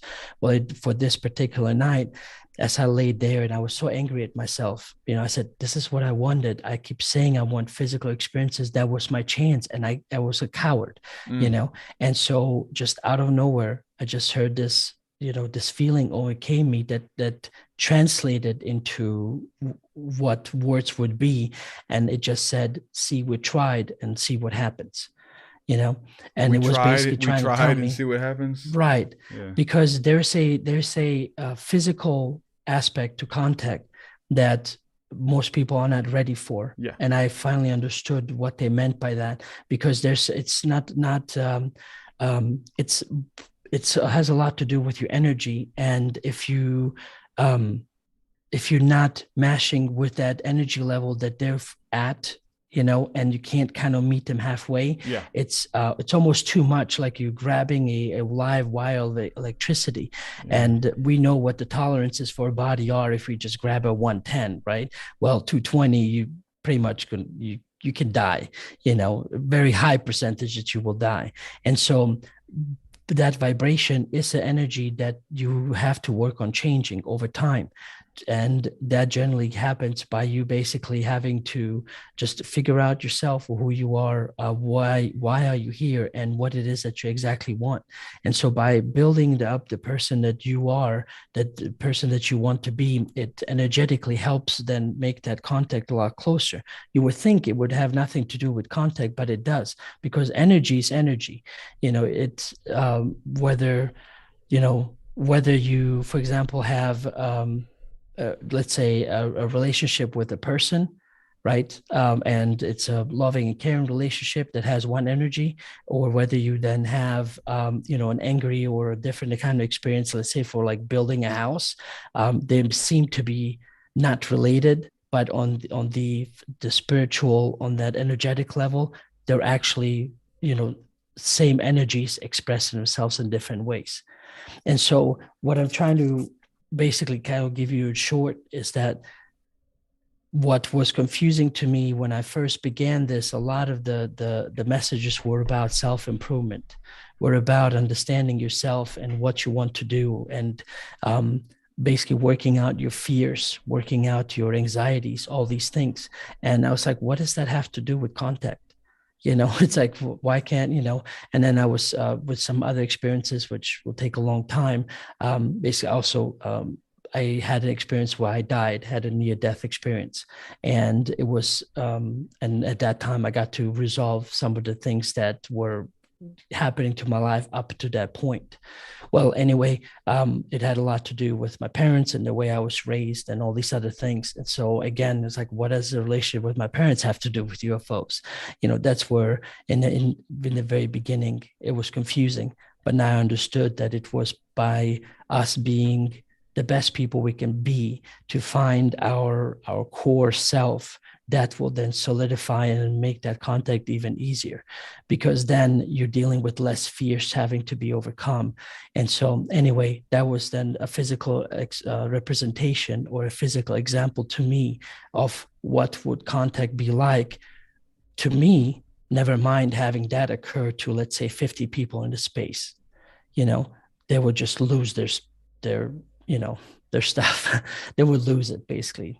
Try not to cuss. And so a lot of the context that a lot of people that have conveyed them, and I would, whenever I do in interviews, would happen a lot of times out of body, and they would be very real.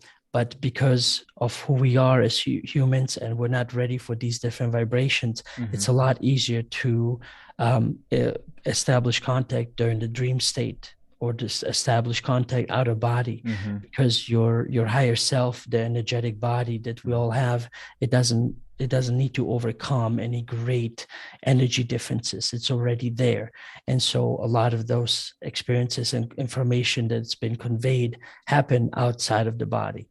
Only very, very few actually could withstand that energy and have overcome it to where they can actually physically have an experience. But when you really stop and think about it, very few people actually did have a physical experience the way we imagine it to be. Mm-hmm. Yeah, it takes shape, it's interesting, talking to the people who write books and these experts and stuff like that, and to be like, I guess, going down that path and be like, man, can you tell me one of your most beautiful experiences? And you're like, well, I haven't had one. It's like, oh God, like you're an expert and you're talking about this stuff like you've had a lot, but as far as physically, there's something about the physical stuff that started me in this, you know. We talked about it on your show of having a sleep paralysis experience at 4 years old with beings that were there, some type of shadow entities, and they were in our realm. I feel like a lot of times in the dream state or leaving your body, you go to their realm and you peer into there and say hello, versus them popping in or us seeing, hey, there's something moving there. I can see through it, and it's like peering through it. It's another dimension. It's a layer. So for me, it's always those stories and those experiences for me. Of I say nuts and bolts, but when they pop through, like something's got to explain it. Was it a ghost? Was it an alien? Did I make it up? But when it was here, and then when other people saw it with you too, there's a little bit more, more to it. Because we have overactive imaginations too. So, but I'm a spiritual indigo. They are connected.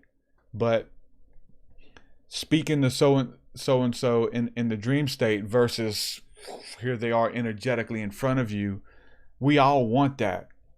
Right. Early on for me, like the UFO stuff, I needed to see them in the sky. Like I needed to see it. I was out there for hours asking, hey, where are you, man? Where are you, God? It was more spiritual than where are you, man? It was prayers and chanting and like mudras. It was like all kind of stuff, you know what I'm saying? But it was, and I started seeing them all the time.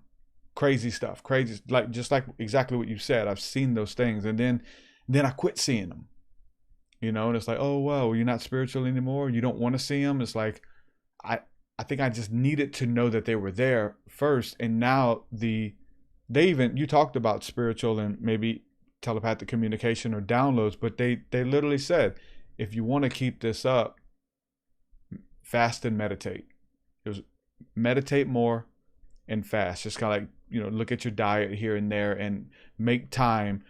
Do something that shows us that you want it versus like we're going to force contact or force initiation. Like, hey, you initiated this. You were the one under the stars begging to see one of us. You know what I'm saying? Like you did this. So now I don't see him as much anymore. I want to, but how bad though? Because I'm not out at 4 a.m, with lasers and stuff anymore. Well, we always relate every experience to the way we as humans would generally, experience it, and we always want to, humanize it, bring it down to our level. To okay, as a human, this is how I would experience it, so let's have it, But that's the unexpected part, that this is beyond human, and so we're dealing with some things that we have to adjust our mindset, and our bodies quite physically as well. And a lot of times I would, it's a very, I guess, a good example because it correlates. It has a lot to do with growth too, and growing. Because if you, for example, look at, I often use the example like between a 5-year-old and a 50-year-old, you can always, come down energetically, meaning like you can, because at one point you were a child, you can basically put yourself in this mindset of a child to communicate with them or talk to them in the way they do. But the child can never really communicate to you as an adult because they just simply do not have that part of their development, And so it's a similar thing to when it comes to these different contexts. Yeah. That's what that raising up means in that energy. It's like there's a maturity that it's not just, oh, I'm mature because, I don't talk with my mouth open and I eat politely and all these other things. That's a human way of maturity. But the kind of maturity that I'm talking about is spiritual maturity, essentially. It's we're talking about fears like, so for example, part of the things, during the near-death experience that was shown to me about the Bosnian War, and all the things I was going through and all of that, and the way my parents were, it was all set up to basically harden me harden me up to not be so emotionally soft, to just be able to, let's say, withstand physical and emotional abuse, because when it comes to contact, not that they're, emotionally, physically abusive, but the energy physically has that effect, like we relate to, abuse here. It's not that they're actually being abusive, but it's like that, just being their physical presence, being physically in a distance, you already going to start having, literally, what's the word I'm looking for? These like paranoia feelings, because your body sensing something as a threat, but you're not quite sure where it's coming from. And so it starts out with this, you start being paranoid. Then you start getting anxiety, because your body keeps sensing a change in energy, but you can't perceive things quite yet, and then only when, things become more visible to you, that's when the energy is already very high. So there's an actual physical aspect to contact that has to be overcome, especially when it comes to the masses of all of us. So if I may, there's on the UFO Hub channel, I have a playlist called Talks, and there's the very first one I gave was called Five Stages of Contact, and so that kind of puts it all together, for those that want to spend many more hours, looking into what I'm trying to convey, based on the experiences. I've got to look at it like. Just run through them. You don't have to explain them, but what are the titles? I want to see where I may be in those stages. Oh, okay. I'm sorry. I thought you wanted more stories. Well, the first, open up another another rabbit hole now. That's fine. Now I'm understanding. You're talking about the 5-stage, the actual. Yeah. The talk that I get. Okay. Oh, you're talking about 5 more stories. I need 5 more. Yeah, stories. I thought you meant like more stories. I was like, oh, the first one is that contact actually has occurred. That's the first stage. Is that contact has occurred, and because of these different energies that we're talking about, we shut it down. Okay. So we're basically still in denial. This presence, this energy is here. It's been here for a very long time, but the way I describe it is like, imagine somebody enters into your room, and for some reason you do not look at them. You walk around, you go make yourself dinner, and you sit there, and all the while they're still there. Mm-hmm. It's just that we're not choosing to turn and look into their direction.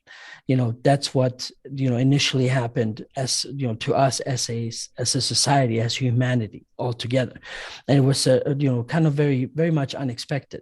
And so I'm not going to, because I didn't, prep myself to remember all the different stages, because I was like, these stages are something that I basically, set up when I was given this talk, so I can give a concise information and relate to them. But basically, the stages like contact in the dream state is one of the stages. Physical or the visual that we see, UFOs, is also one of the stages. Watching, for example, like if you're getting channeled information, it's one of the stages. So the closer we're coming to getting to the contact, the more and more of a stage we're gonna, you're gonna go up. So basically, the first stage is that contact already occurred. Then you have your, basically the physical ships. Then you have, channeling.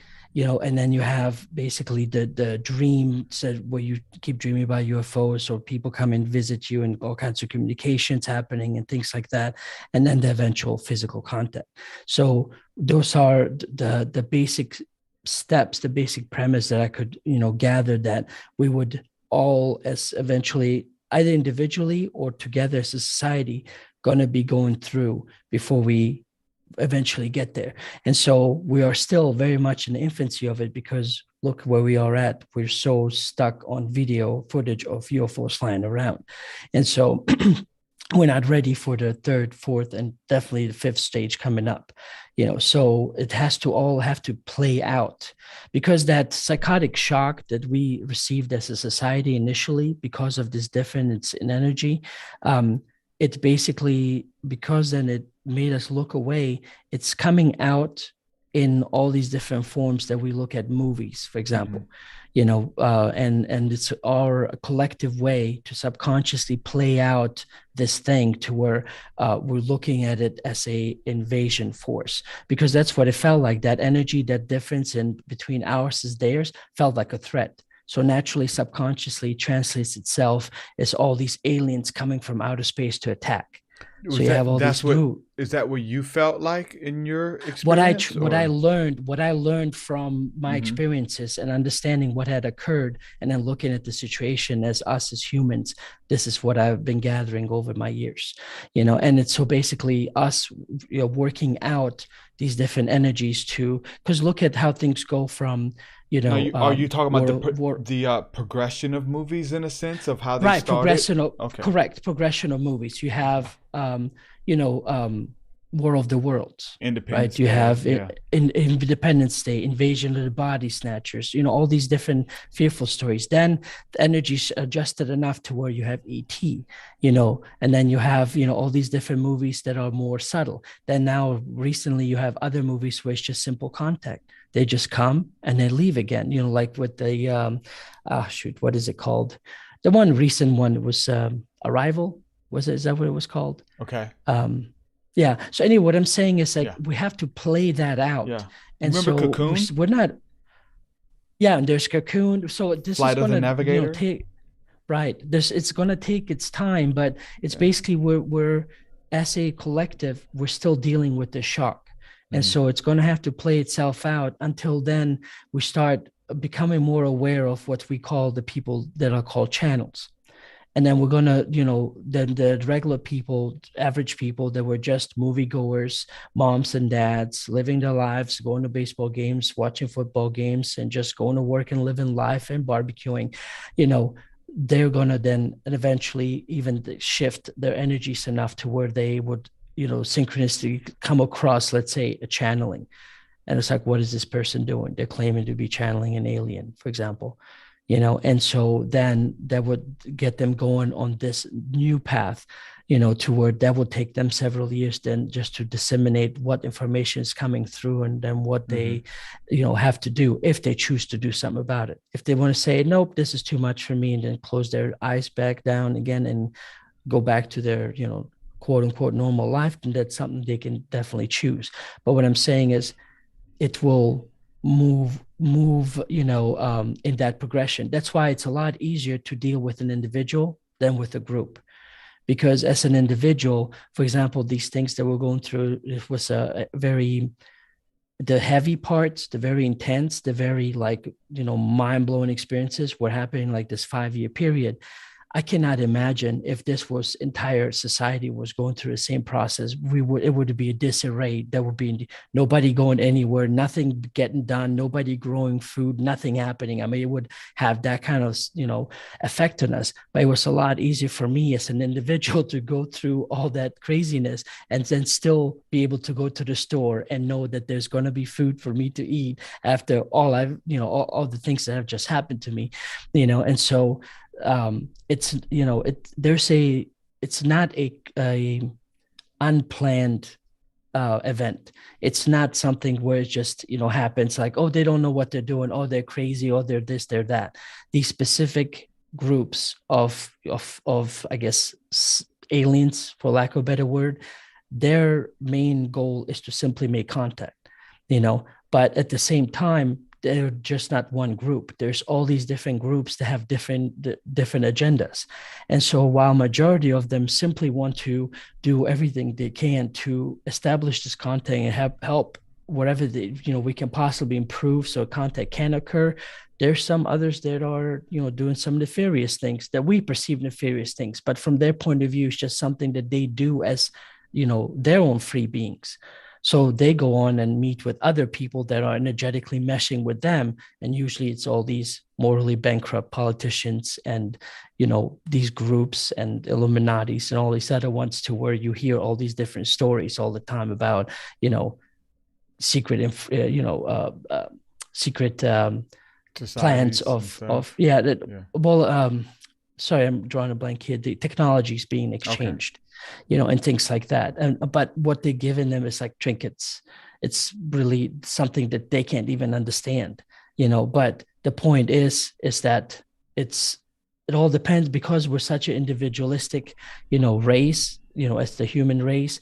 You can pretty much have one group interact with another, and while another group interact with somebody else. And so when you raise a frequency to a certain level, that's when you're going to get that community of oneness, to where we can all still be individuals, but we all come to that oneness in our own individual path and way, to where we can still continue expressing ourselves as these individuals, but we'll work together towards them moving forward as the planet. Mm-hmm. And so that is the one world government that would mesh with everybody.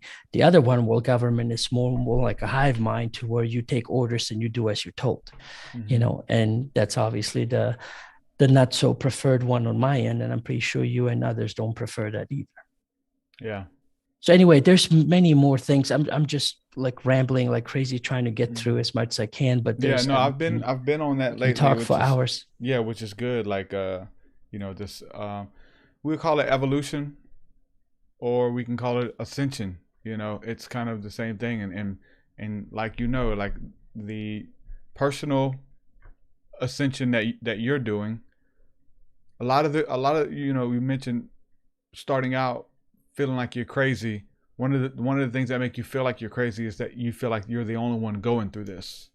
So even with this, whether it's contact or whether it's spiritual awakening, or that they're both connected, you feel like you're the only one. But then you wake up and find out with the internet or a podcast or whatever that there's tribes. Your vibe attracts your tribe. Listen, as you're ascending, you're buddying up with other people who are ascending, and you ascend together. You find those people, and you find out that you're not alone and that you're not crazy.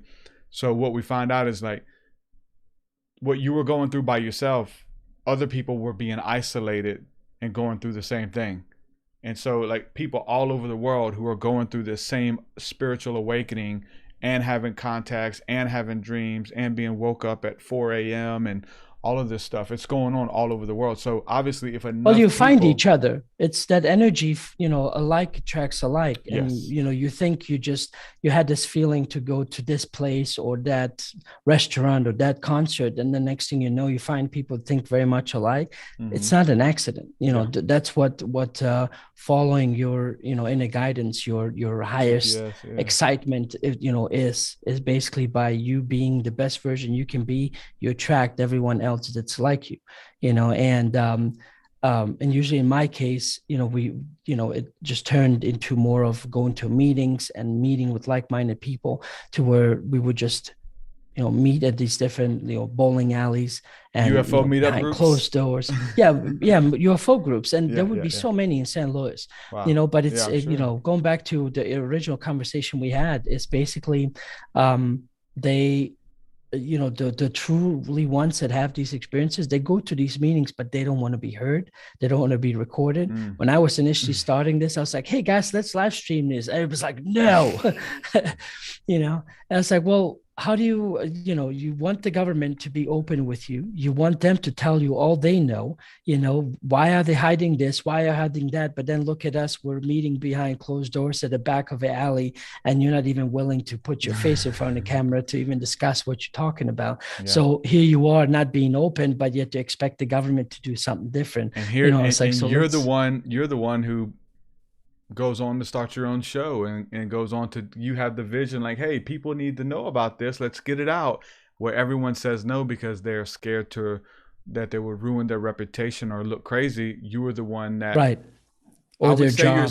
You're successful, you said or their job.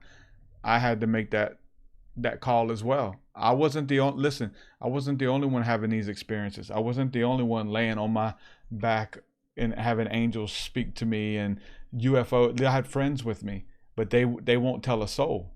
They keep it to themselves. And I gotta tell people, because I'm trying to make sense of what happens and what's happening. So sharing my story, and it opens you up to tell yours. And oh wow, that happened to you. Me too. Just as you're sharing your story of these orbs that come and we're making a helicopter sound. Listen, one of my first encounters was waking up at 4 in the morning to a wonk, wonk, wonk, wonk, wonk, wonk, wonk, wonk, or woof, woof, woof, woof. And you said helicopter. To me, it sounded like a diesel engine, but it was that woof, woof, woof. That's what it sounded like. And I went outside and it's loud. Woof, woof. What the hell is that? And so I get on the internet and Google UFO diesel engine, because that's what it sounded. It wasn't. But it's similar to a helicopter. I just didn't click with me. And I typed in UFO diesel engine and I found forums where these people were saying, yeah, there was a UFO that came down and it sounded like a diesel tractor or an old diesel truck hovering above my house. I was like, oh my God, you're putting these little pieces together and sharing. And if you don't share your story, I may still feel like a crazy person and be like, now I'm more confident to explore it or feel like I'm not the only one, when we bring our stories out here and share them. And I took that cost. I could have lost my job too. I was made fun of. I was all of those things, but it was worth it. Like and the weird thing is it comes back to pay you in the end. Like you were made fun of and ridiculed, and there's the UFO guy. Let's ask him what the aliens are doing this week. Right. I mean, all kinds of weird prayer meetings. They would make see, fun the point of me is, it's not minding, because I knew what I was getting into. So I knew what I was doing and for what reason. You so counted if they the cost. well, if they were ignorant enough about it, it wasn't my problem. Their ignorance wasn't. It's like it's their problem that they're going to have to overlook. I mean, this is all in good fun. So none of them had ill will towards me. But yeah, talking about being made fun of, I would come to my office desk in the morning and there's Scotch tape and a picture of a UFO on a Post-it note, and then it's like caught on tape. And so they put it on there, and it's like, funny. look, UFO caught on tape. I know. And so they would do silly stuff like that.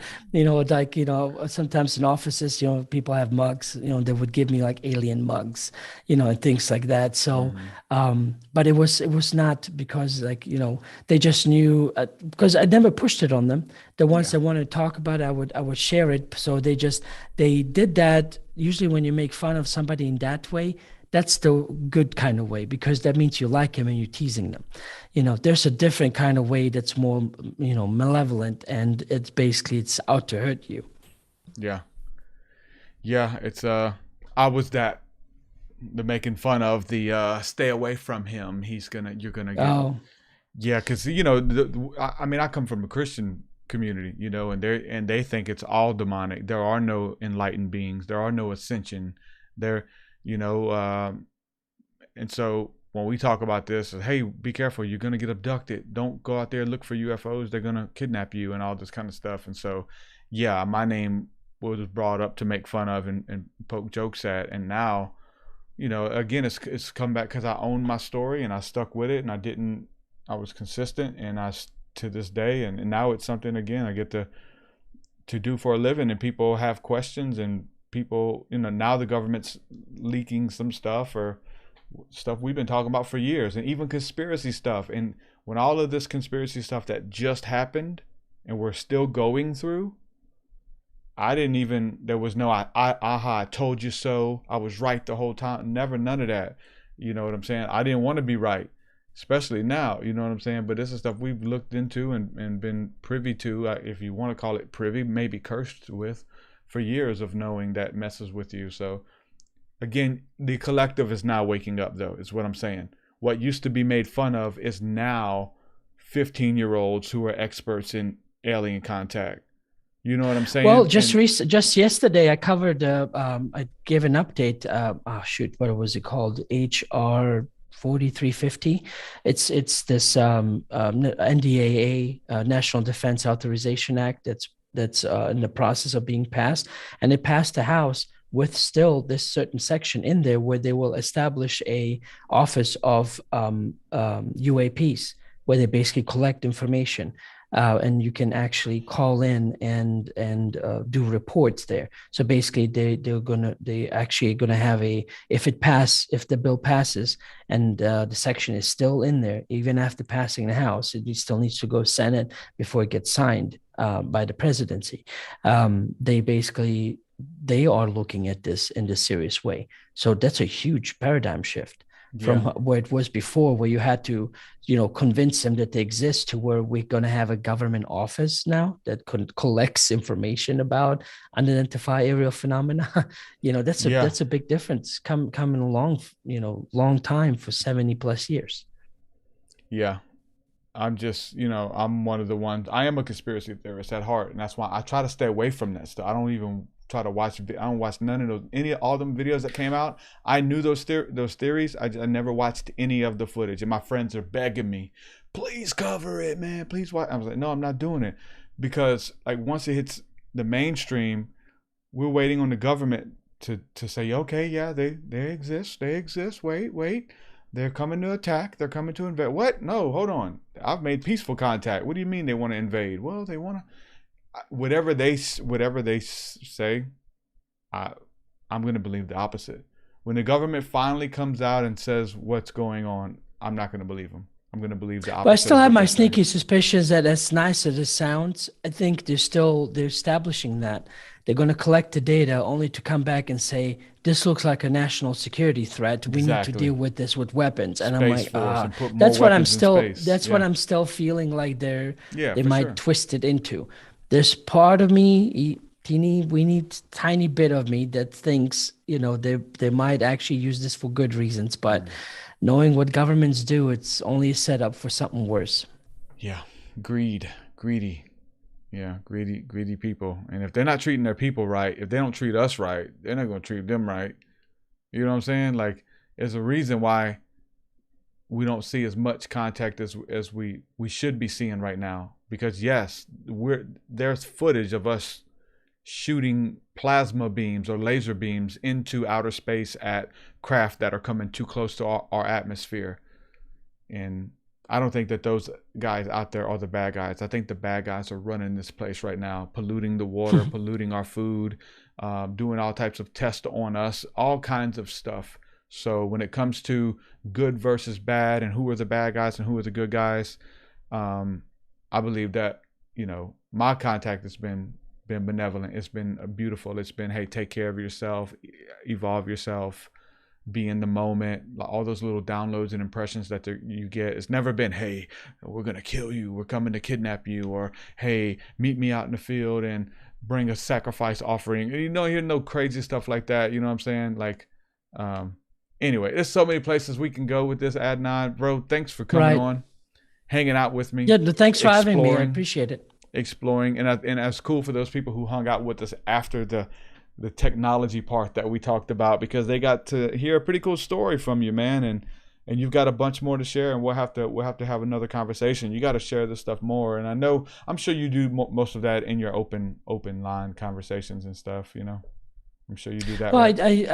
I do concise talks and put all that out there, but generally when it comes to interviews or there may be a few of the open lines, I'll start out with covering a concept and kind of give an example of what I had to overcome to understand this, and then I go into open lines or something like that, just to have give more of the info out there, because I mean it's a close to a lifetime of experiences, so it's like I have to kind of try to put it out there somehow. Yeah. For sure. Well, thank you again. I really appreciate it. This was great. Yeah, man. Enjoyed it. And where can people follow you? Where can people check you out at? Yeah, I have the UFO Hub YouTube channel. There's if you go to any of the UFO Hub videos, in the description, I always have all the lists of podcasts just recently added. Have also a Telegram group. So if you want to share your stories and chit chat with me, or just generally to be heard and, be part of an episode, that would be during those Wednesdays at 7 p.m. Central Time. And then on Fridays at 7 p.m. Central Time, I actually try to do some interviews. But I don't think I don't have one for tomorrow. So I'll just do an open line and just basically give more opportunity to people to call in. Awesome. I'm on here now, so I gotta join yours. I gotta join your Telegram, see how you're doing it. Maybe try to integrate it myself. I got it on here. How do I start a voice chat and have people muted where they can't unmute themselves, so they can request it? Well, when you mean on your own? Mm-hmm. Yeah, you just the voice chat. Are you on the desktop right now? Yeah. Well, do you see when you have your group and you're in your group, Mm-hmm. do you see this little thing that has a search button? Then you hover over it. It has like a little bubble with 3 lines. It's on the very top. Yeah. Yeah. Yeah. Uh, Yeah. that's usually Settings. when you click on that. No, it's not settings. It's your group that you're in. Uh-huh. When you click on it, then on the top you'll see your name with your subscribers. Do you see that? Okay. The TruthSeekah, 8 members. Yeah. right, and then you go to the right, you see the looking glass, the search. Uh, yes. Okay, The, that little hamburger. Okay. yep, and then you have right next to it, there's like a little bubble with 3 horizontal lines. I mean vertical lines. Okay. And Yeah. that's you click on that, it says start live stream as, and then you find your group, you click on it, say continue, and it opens it up. And But can so in that people group, can people unmute themselves or no? well, no, what it is, it's they're immediately muted. And you, as who starts the group, you have full control. So then they have to, when they join the voice chat, usually in the very beginning, it's just you, and then others can join it, and they'll basically just sit in there, and they have to click on a button to say, I want to speak, which then tells you that they want to, because then there'll be like a little blue fella popping up with his hands raised, and then you can Like that unmute little them, you and talking about then like that little blue fella that ran up and hit you with that wand? yeah, yeah, well, Little blue greenish, fella. Green yep, fella. green. Cool. Okay. I'm gonna get it figured out because I don't know if my page is my profile is my group. Are they commenting on my page or are they commenting in my group? I guess they're commenting in my group, Well, right? there's two things that happen. I created a group, in my case, so it's a UFO Hub group, and when you see it, it has like a bullhorn next to it on the left. Does yours have the same thing? On your menu on the left where you have your group, it has there should be a bullhorn image right to the No, left I of it. see that on other people's though. Okay, well, see Video chat and what do you join. So see? Do you somebody's in see my two? chat listening. Do you see two silhouettes of two people on your in your group? What I'm Yeah. saying is there's two different ones. You have a group and then you have a chat. The initial group, only you can post on it, and then when people answer or do replies, they reply to the Okay. chat. I And think so I that got it. way your group and your chat are never intertwined. They basically have a separate window where anyone else will chime in and chat And and they can but raise their not hand like on Zoom or something? no, not right. Oh no, but see, just because you're in a group, it doesn't mean your voice chat has been started. You have to start a voice chat, Yeah, which is I another got window one. that has to pop up. Okay. And so if they add, if well, let's see here. What is your Truth name again? Truth Seeker? Let me. Oh, that's what you went by, Truth. Yeah, so one word. So I have a Truth Seeker group and a Truth Space Seeker for my username. Um, it says I'm speaking. Hey V Love 7 V777 Love. Push see if there's a button to try to talk. And we're gonna figure this out. Yeah, I was gonna say, do you have a link you can share with me? I I had a can't find link. you in Let my me see. search. I'm gonna send it to you on On Zoom. Zoom. Fucking, I got so many windows open, dude. It's insane, bro. I think that's I it. know the I feeling. think that's it. I just sent to you, and Good deal. I'll post it on Facebook and YouTube again for those of you who wanna join us. If you wanna ask questions, if you wanna say what's up right here before the end of this stream. That was a weird like Okay, see, there you video go. game So noise. I will go join, and you should be able to see me in there too. Hello. Hello, hello. There's an echo. Can you hear me? What's going on? This is V77 Love. My name is Victoria. Can you hear me? Can you hear me? Yes. There's an echo though. That's something you're going to have to figure out later, which feedbacks you need to mute. But do you see me in there too as UFO Hub? Yes. Okay.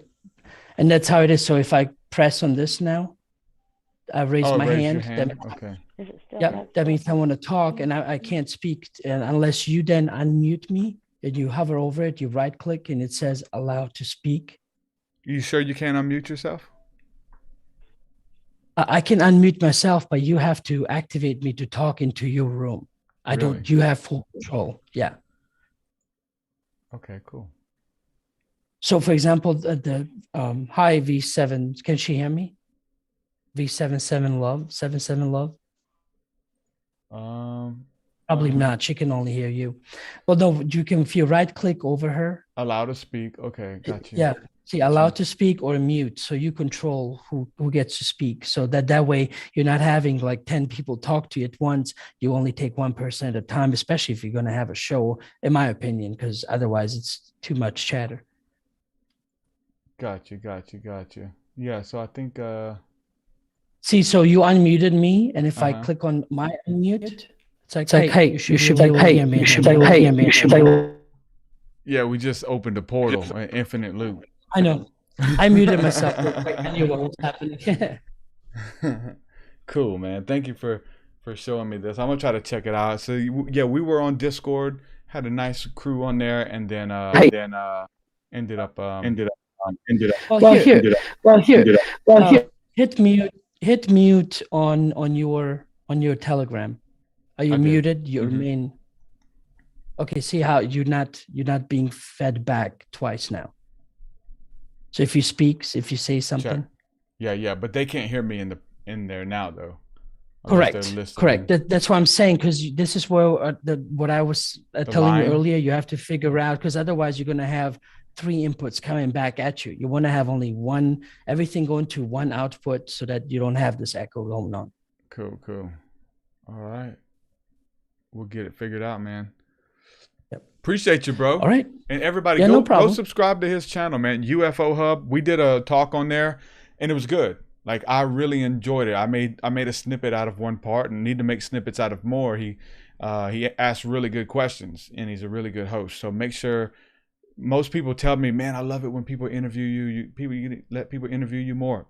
If you haven't heard that interview, go listen, because he's knows how to ask questions and get, details that we may leave out, or ask questions that other people don't ask. And those are the ones I love. And I had fun with you on there. So everybody, make sure you go subscribe to his channel and check it out. So appreciate you, brother.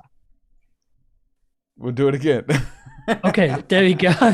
All right, well, thank you. Thanks for having me on, and thanks everyone else too for watching. All right, brother. Have a good one. All right, take care. All right. Adnan Ademovic. I know I messed it up. I butchered it. It's what I do. But go subscribe to his channel. Follow his work. He's talked to all the greats. He's talked to all the really cool people over the years, and you guys should definitely check out his work. Pretty cool people, man. Freaking some of the A-list ufology people, spirituality people. Dolores Cannon, George Norrie, Bashar. Good day to you. All those people. Go check them out. And listen, look me up on Telegram. We're shutting down Discord. We're going to Telegram. This is what all the kids are doing these days. So we got to follow the children. Now that sounded creepy, right? No, we're not following children. We're being pioneers, trendsetters, all that good stuff. With that, guys, I'm going to say peace and shalom, and we'll do this again another time. We will continue this conversation later. Peace, everybody. Later. Your way so much higher than mine, so much higher than mine, so much deeper than mine, so much deeper than mine. Well, that does it for this episode, folks. To hear more episodes of the TruthSeekah podcast, head over to TruthSeekah.com. And if you're wanting to support the show and get rewards, go to our Patreon page at patreon.com/TruthSeekah.